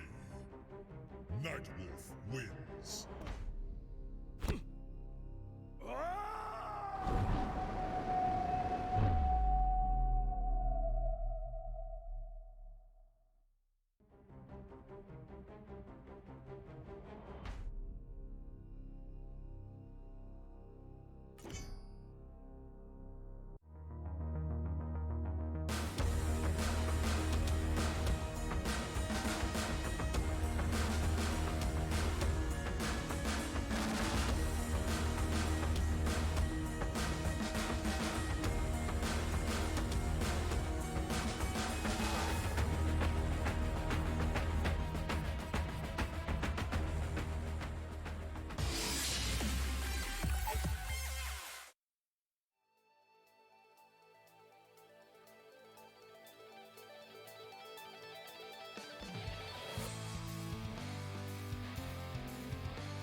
everybody? Welcome back, and a huge shout out to Slipknot for providing the brand new single Soulwave Firth as one of our theme songs for the Mortal Kombat Pro competition. Stop here at EVO 2019. Their new album, We Are Not Your Kind, arrives on August 9th, and make sure to catch them on their headlining Knotfest Roadshow tour this summer featuring Gojira, Volbeat, and Behemoth. Welcome back, everybody. We are into the top 3 for MK11 at EVO 2019. I hope you're all still out there. I hope you stuck around. Let's go. We've got 2 more matches of Mortal Kombat for the night. Losers finals coming up. We're going to have Tekken Master going up against Dragon. Winner gets the privilege of facing Sonic Fox for Evolution Champion. This is 2 very interesting potential storylines to go up against Sonic Fox, but before that happens, we got to get through the losers final itself. Dragon has been an absolute buzzsaw versus every human alive over the past 2 majors, with the exception of Sonic Fox. Yes. He's the only guy who's been the problem for him, and now it's on Tekken Master to prove to Dragon and to everybody else that he too can make it happen. Of course, it's Cetrion. And among Tekken Master's big gaggle of characters, it'll be Geras. Cetrion, That is your sole purpose. but not my sole desire. He wants more in life, including to get into Grand Finals, but first he's got to beat Dragon. Looking at this matchup and talking to people out in the crowd before coming into this, what's so cool is that either way, whoever wins, we're going to have an iconic Grand Final. Yeah, absolutely. We're either going to have Dragon versus Sonic Fox in the run back, or we're going to have Tekken Master versus Sonic Fox in the run back, like we've seen years ago. Very interesting movement so far in this matchup. This is both jockeying for position, both on wake up as well, rolling a lot. Got him. There's no breakaway. This is going to be some damage. Oh, he just built it actually right then. He was on too much. Nice crouch there. Getting a punish. Not a whole lot there. Cetrion, not a big punisher herself. Just gonna kind of whittle away her life. Oh, he's been seeing down 4 into Sand Trap the entire top 8. He really has been watching him do it the entire time. Yeah, some people when they're in their top 8, they're just gonna be on their phones while other people are playing. This dude's paying attention. You can see it. Oh yeah, take it. You know, if he is on his phone, he's actually writing this down. Yeah. He takes notes. Yeah, I actually wouldn't be surprised if he was doing that. Yeah, yeah. He definitely puts in that work. Oh, getting jump happy, and there it is! Off of a jump and only 1-1. Flawless, blockable, and blown up with the up 2 by Dragon. Wow. Beautiful display of knowledge and execution of the match. What? Got him. What can you say? That's the second time we saw Deoxys do it against Tekken Master 2, where he just did a stand 1, believing to hit him out of like a forward 3, something, I don't even know. Dude, Dragon's defense and offense are both incredible right now. Look at that keep up! Oh! Up an anti-air down 4. He's a madman. Oh, you know, Tekken Master, this is in game 1, but I feel like he's in trouble. The way that Dragon is playing right now is like he cannot be defeated. Look at that. Almost had to pick up 2 on the entire wall. Looking to blow up the wall. There's no defensive bar. Look at that. I mean, that was Master. Wow. His offense. That dude did dash forward, forward 2. And Tekken Master got hit by it. I mean, that's everything is working for him on offense. On defense, he was poking out of staggers. He flawless block up 2'd. He knew exactly what was coming. Yeah, he did. He looks prepared. Oh, yeah. That's what Dragon is. Oh, yeah. As a player, prepared for anything, prepared for these players, these matchups. He is my favorite when it comes to asking him and learning how he labs for these tournaments. You can see him on the left side of the screen right there. And Tekken Master's on the right. Now you see him carving a path through the character select screen, wafting one way to the other. Will he actually lock in? Yes, he does. So he thought about Sonya. He hovered over that for quite a bit while we had the players on stream. But he goes back to the big boy, Geras, who just did so well for him in that mirror match. Most certainly did. Yeah, what a mirror that was. Game 5, final round, final hit. Round 1. But if there's a Cetrion player, and a player in general that I think has the most Geras experience, it's Dragon. He has had to fight this matchup since day number 1 here in MK11. No, of course. And early on considered a tough one for Cetrion, but I have not seen it even since day 1. Sounds right. I don't know about you. Oh yeah, I agree with you. Did that for Sand Trap. And that probably worked. Oh my God. Because it was on hit. And it's probably plus enough to guarantee the Sand Trap. That was from way downtown in that wake up 2. Then that's not invincible, but it's just so fast and it goes so far, and you get great damage out of it. 325 just like that. Staggering here with 1-1 and backdashing into the wall, blowing up a poke attempt by Tekken Master right there. And he probably won't. Oh, he did actually spend the crushing blow. Okay. Now, he wouldn't have killed if he hadn't done the crushing blow. Yep. But, you know, he might have thought he could steal it anyway. Anyway, he just went for it. I understand. He wants to get the W. Ooh, the clothesline on that forward throw. Breakfast, another one. He's been really throw happy on those throws as well. Really showcasing what that loop is all about with this character. We saw him do back-to-back throws against Deoxys multiple times coming into this. Ooh, trying to jump away. Again, trying to be active with Dragon. Both times Tekken Master shuts him down. Not with much damage, but at least that's the way to shut him down. Yeah. You know, also Tekken Master watching. Watching CEO may have taken some notes that Dragon sometimes likes to wake up jump. That's right. Of course, Tekken Master likes to do that same thing. Yeah, absolutely. So, you see Dragon always try to meaty them with that down 4. There's a punish. Because it will actually low profile wake-up attempts. Just something buffered there. 1 and anti down 2, and just like Cetron should, in a situation like that, utilize any kind of hit to get out of that corner. That does cost 1 defensive meter. You can see it coming back right now. But yeah, man, get out of there. Get out. You don't want to be in the corner versus that Geras. That's a punish. Very nice. Breakaway coming. It most certainly is. Reversal grab is the choice for Dragon. So now he has the choice to pressure, and he does. It's a little staggering in the timings, but then Tekken Master only had, could have had a full combo. Yeah, no hit confirm on the 1-1. There's going to cost him, and there's the wake-up jump. Of course it's going to come, 100%. even if it's shut down. Ah, punish. So there was no meter burn, and that's exactly what Tekken Master expected. Now there's no way to escape. The damage. The damage. Oh, yes. Here it comes. Oh, 378. Still even without the gauntlet, hitting like a semi-truck over here. This is a punish. This is going to do a ton of damage if there's a fatal. Wait, this is going to go into an awful lot. He still has the geyser, too. It's actually a ton. Wow. So it's rare that you see Cetron do this kind of damage, but there it is. Yeah. I don't know. We're the 3, and then there's a solar beam. Maybe. The solar beam. It's not very effective. 1 hit remaining and going into the Hell's Wrath Dragon 2-0 in this loser's final. That's such a cover-all option right there. That Hell's Wrath into the amplification just to cover all. If there's a roll, yeah, beats it. If there's Dragon, if there's Geras just sitting there, fine. It's, you know, no big deal. Ooh, you see Geras sneak past the wall with that forward 3. And through the boulder, apparently, too. In my head, this doesn't feel like a blow-up, and yet it's 2-0 right now for Dragon. That first game felt like a blow-up, but that last game really felt a lot closer. Yeah, very close. I feel like it definitely could have gone either way. Yeah. But talking to Dragon before this match started, he was very confident, very poised. He said that the nerves aren't there. Okay. And oddly enough, he said, wow. Oh. False block right here. He said that if he gets nerves, it only makes him play better. Okay, I think I've never heard that from a competitive player. Never heard that before, but that's cool. That's great for him. Tried to make something happen there, Tekken Master. But Dragon evaded a little bit, got some defense. Here it is. There's no escape. Should be the round for Tekken Master, and it is. And even better for him, he's got the corner. Most certainly does here. Is he going to try to bully him, or is there enough space for Dragon to get a teleport out? But Sandshot might be in it. Might be a mix-up. And didn't do far away teleport. Didn't come off the defensive bar. Almost got Dragon burned there. 30%.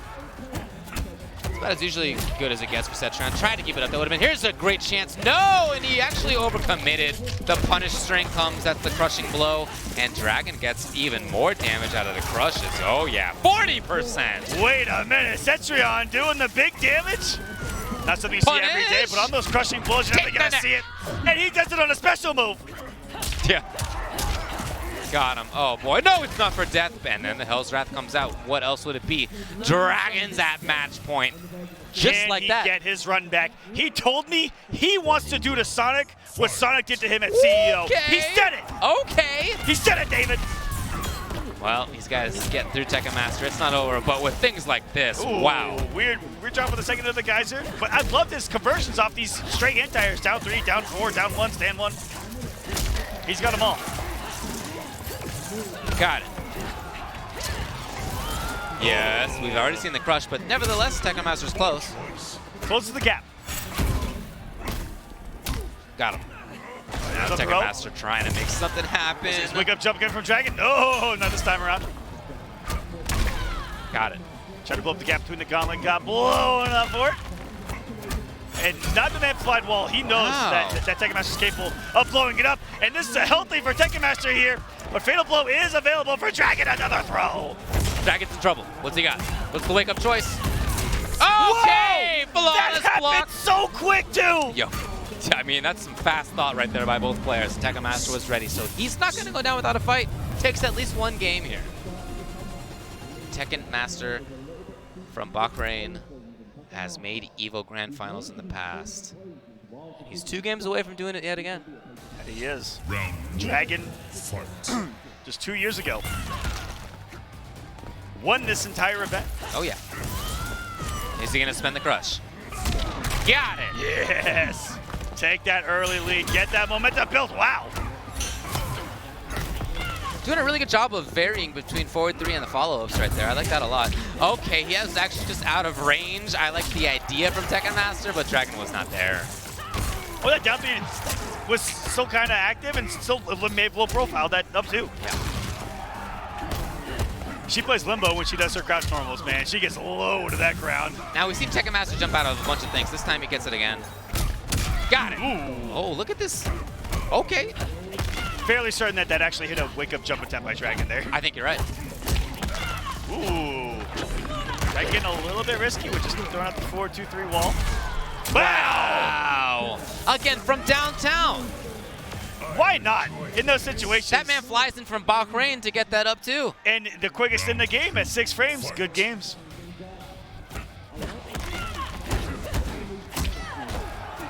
Tekken Master really is establishing himself in this loser's final. Being down 2 games, match point against you, and to stay alive, what momentum that could give you. What a shift, what a tectonic shift we're going to see here. It really takes some fortitude. Oh, there is a punish on this. No breakaway? Okay, finally. This is a chance now for Tekken Master. Yes, underneath it was Dragon. He's got a chance to pressure. As Tekken Master has no defensive bar, which means no more falls, block up 2s, no more wake-up attacks, no more breakaways. Really good recognition of that whipped. Didn't leave himself punishable there on the 4-2-1-2. Got it. And that's exactly how the last round ended. That exact sequence is what cost Dragon the last match. Yeah, super impressive by Tekken Master that he's been able to do that consistently. He's in there again. Still controlling things. If he finds the right hit right here, it's over, and Dragon knows that, so he's prioritizing blocking at this moment. But right now, guess for the game. Oh boy! Both of them were pressing buttons The right room now. has become absolutely silent. We all know it, and yet again, no, the drop! No! Are you kidding me? Are you kidding me? How do you do the execution of flawless block up 2 and then not the simple follow-up? Any button would have sent this to a game 5 right there. If he loses. He could have backhanded his controller and been in a game 5 right now. Can you imagine if he loses? Because of that. Oh, I don't want to imagine it, David. Because of that. I'm going to be honest with you. Don't you put that evil on me.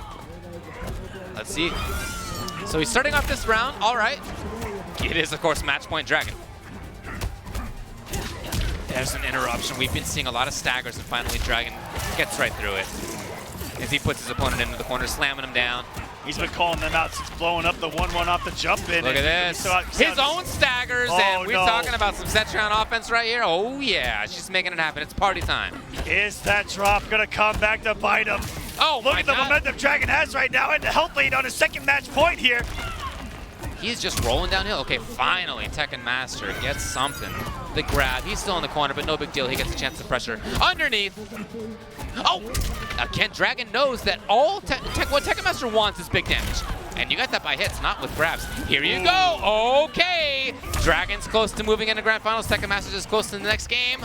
He goes low again. That was it, dude. If that had been blocked, oh my God, I can't think about it. Next. Yes. Oh, one more mix-up way for both of these players right now. No fatal blow for Dragon. Though he's going to need a clean BMP. Has to watch on the break. Again. Low. This is it. Not enough. Oh, the chase down, and Tekken Master stays alive. Oh my goodness, I cannot breathe right now.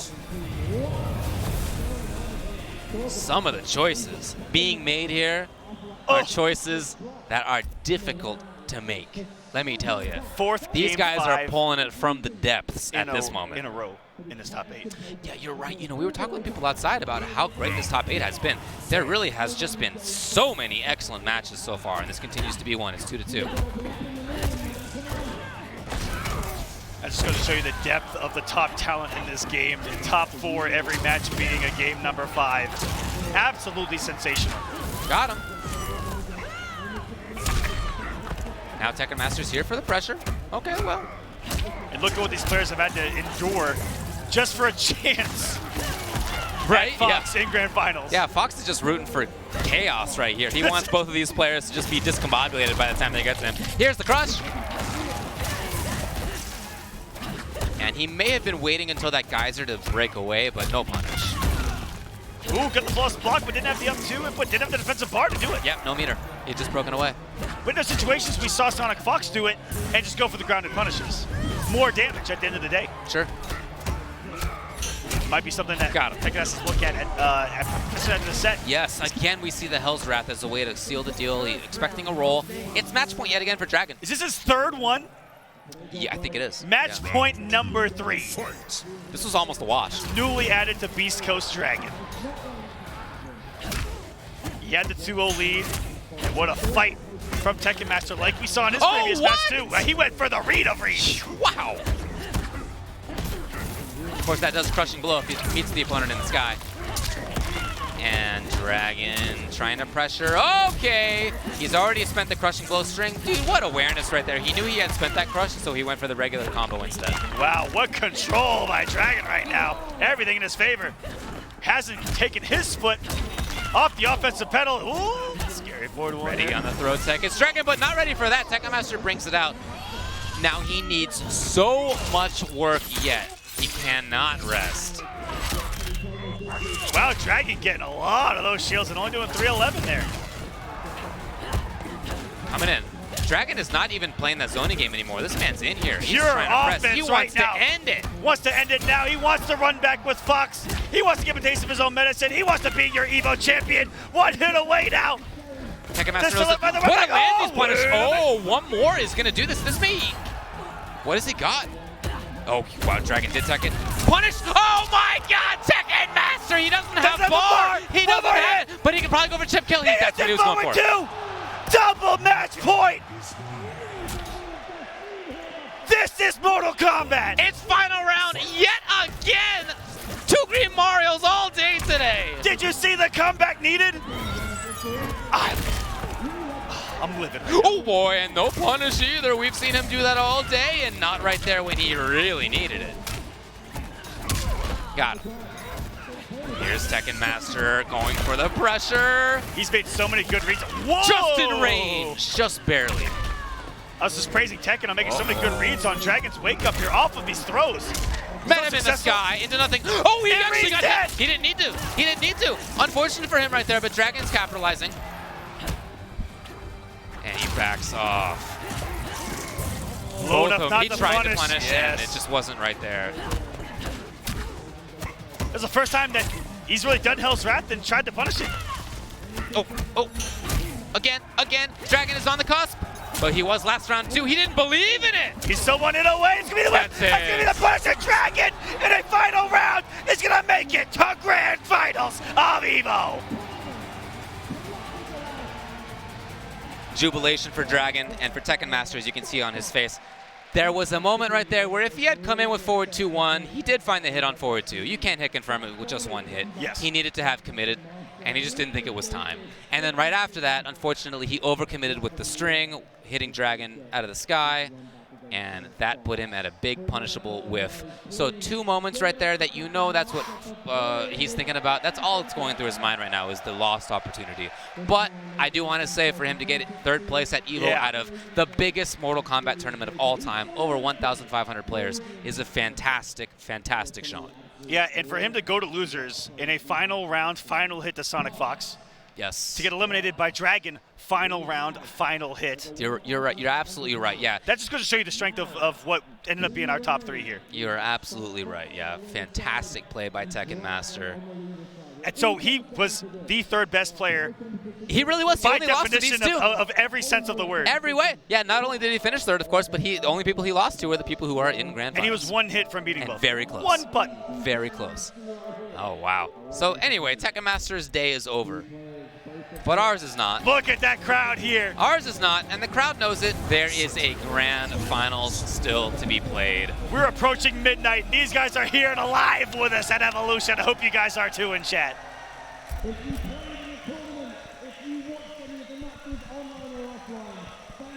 Just an incredible moment here in Mortal Kombat history. You know, you mentioned how it's almost midnight. This really has been a marathon today. Many of the players played pools yesterday, although some did play this morning. Some started at 10. For some, this is literally a one-day tournament. And for everybody, yesterday, yeah, you play in pools, but that's only the first part of pools, and the finishing was this morning. Yes. It was noon. So they've been playing since noon. Sonic Fox was in grand finals for another tournament. Talk about a marathon for today of 12 in the morning to almost 12 midnight for these two players. And they all are playing out of their mind after this marathon of a day like you talked about. It's incredible. People approach that differently. Some people like to not eat during competitive play. They like to wait until afterward. They feel like literally it makes them hungrier. You can't do that. I don't you know can't about that do one that. here, Coach, but ladies and do that. gentlemen, Grand Finals, Mortal Kombat, Evolution, let's go!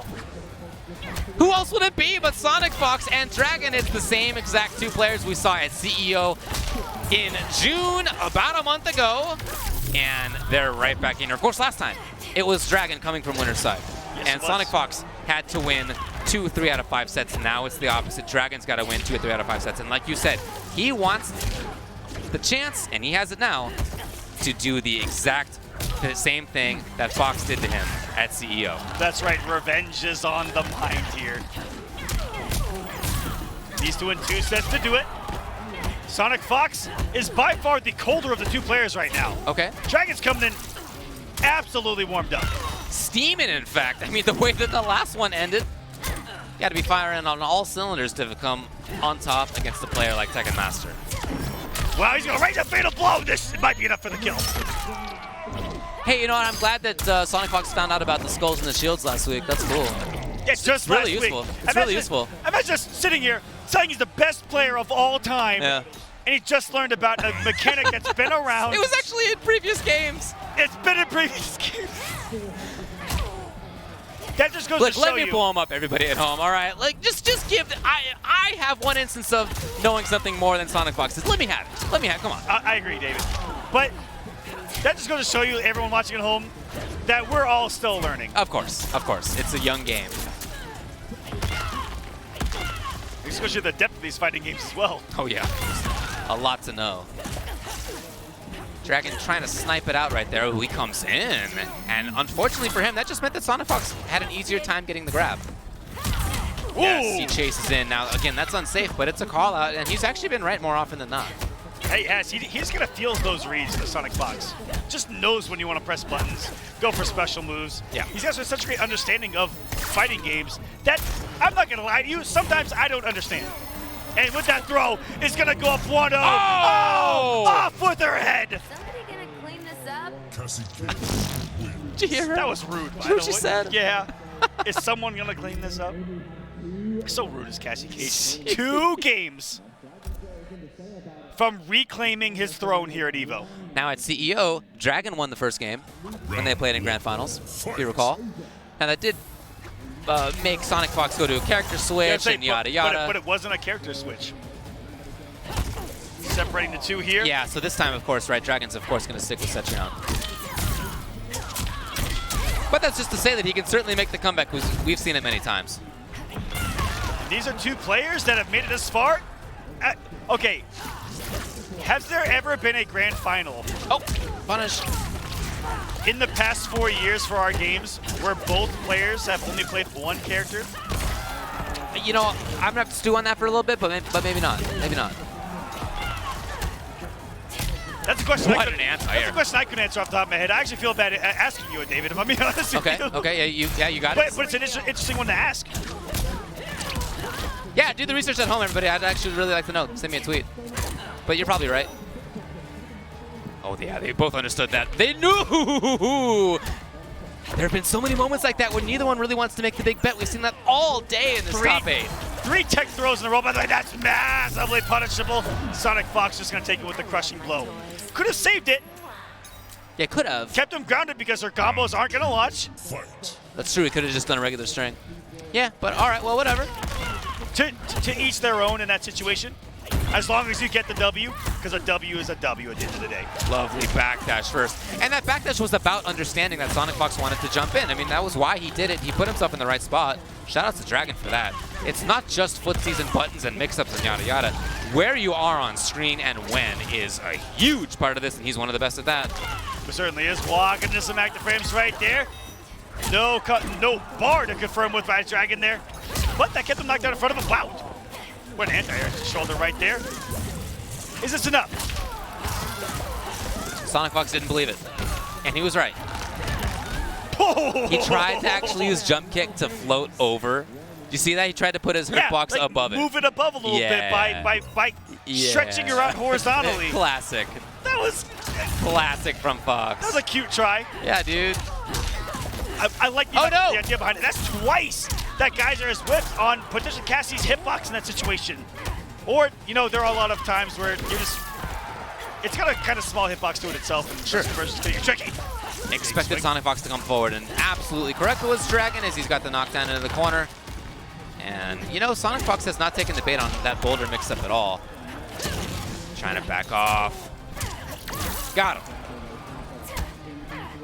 Ooh, Dragon. Oh, that moment yet again. And that's if you block late, which he did, I guess. So Dragon is in big trouble. That's going to be the game. It's just like that. 2-0 Sonic Fox. Very close second game there. This is how it started on the winner's side as well. 2-0 Sonic Fox, but the second game was close. And Dragon was putting the pieces together and figuring it out. That's right. And then used that in game 3 and 4 to tie things up. And it ended up being, 3-2. Will it repeat itself here? Or is Sonic Fox in just a winning position, on the hunt, one game away from being EVO champion again? Check out this expression on Dragon's face on the left right there. He's really searching for what to do. You can see him thinking deeply about it. He's dissecting every little instance that happened in that match. Going through his head. What can he do differently? What can he get hit by that he might find an answer for? So this time he did not spend the crushing blow. I like that. Moving forward, underneath. Could have had more.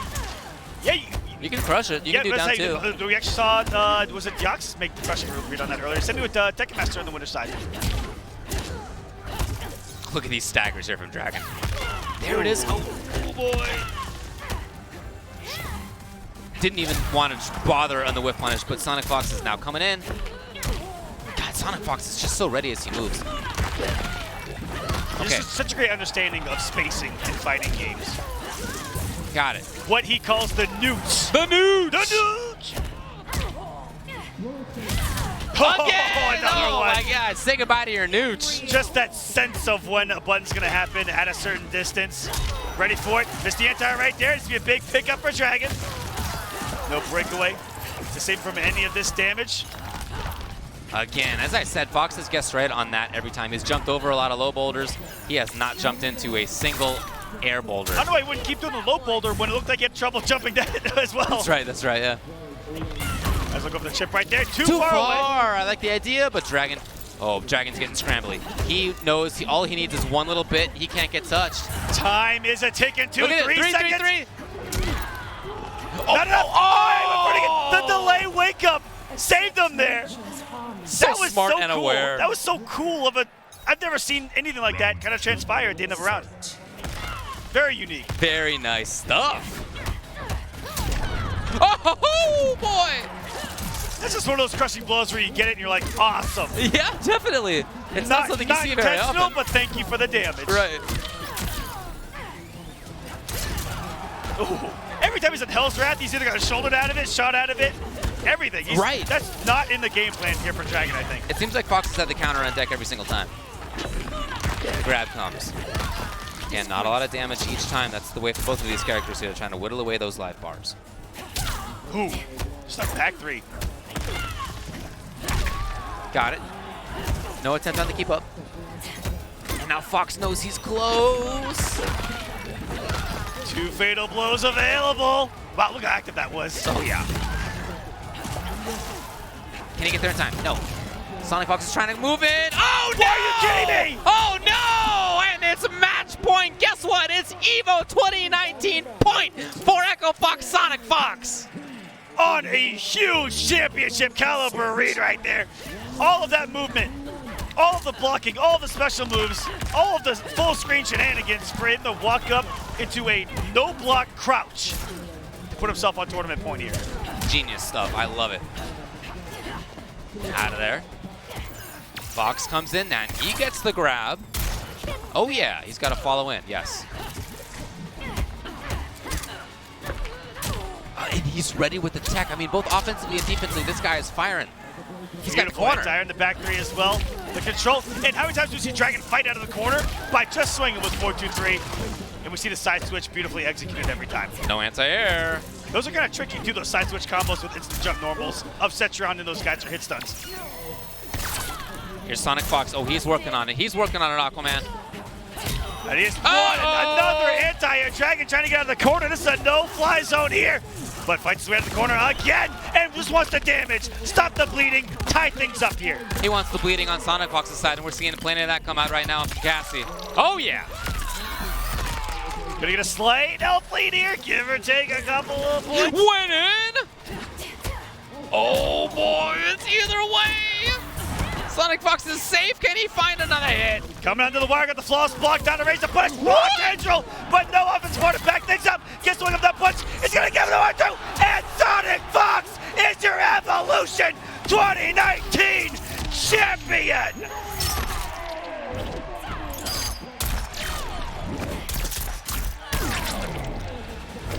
Yet again, Sonic Fox is back in control of Mortal Kombat at Evolution. It's been 2 years since he won EVO, but as you said before, he was actually the reigning Mortal Kombat champion.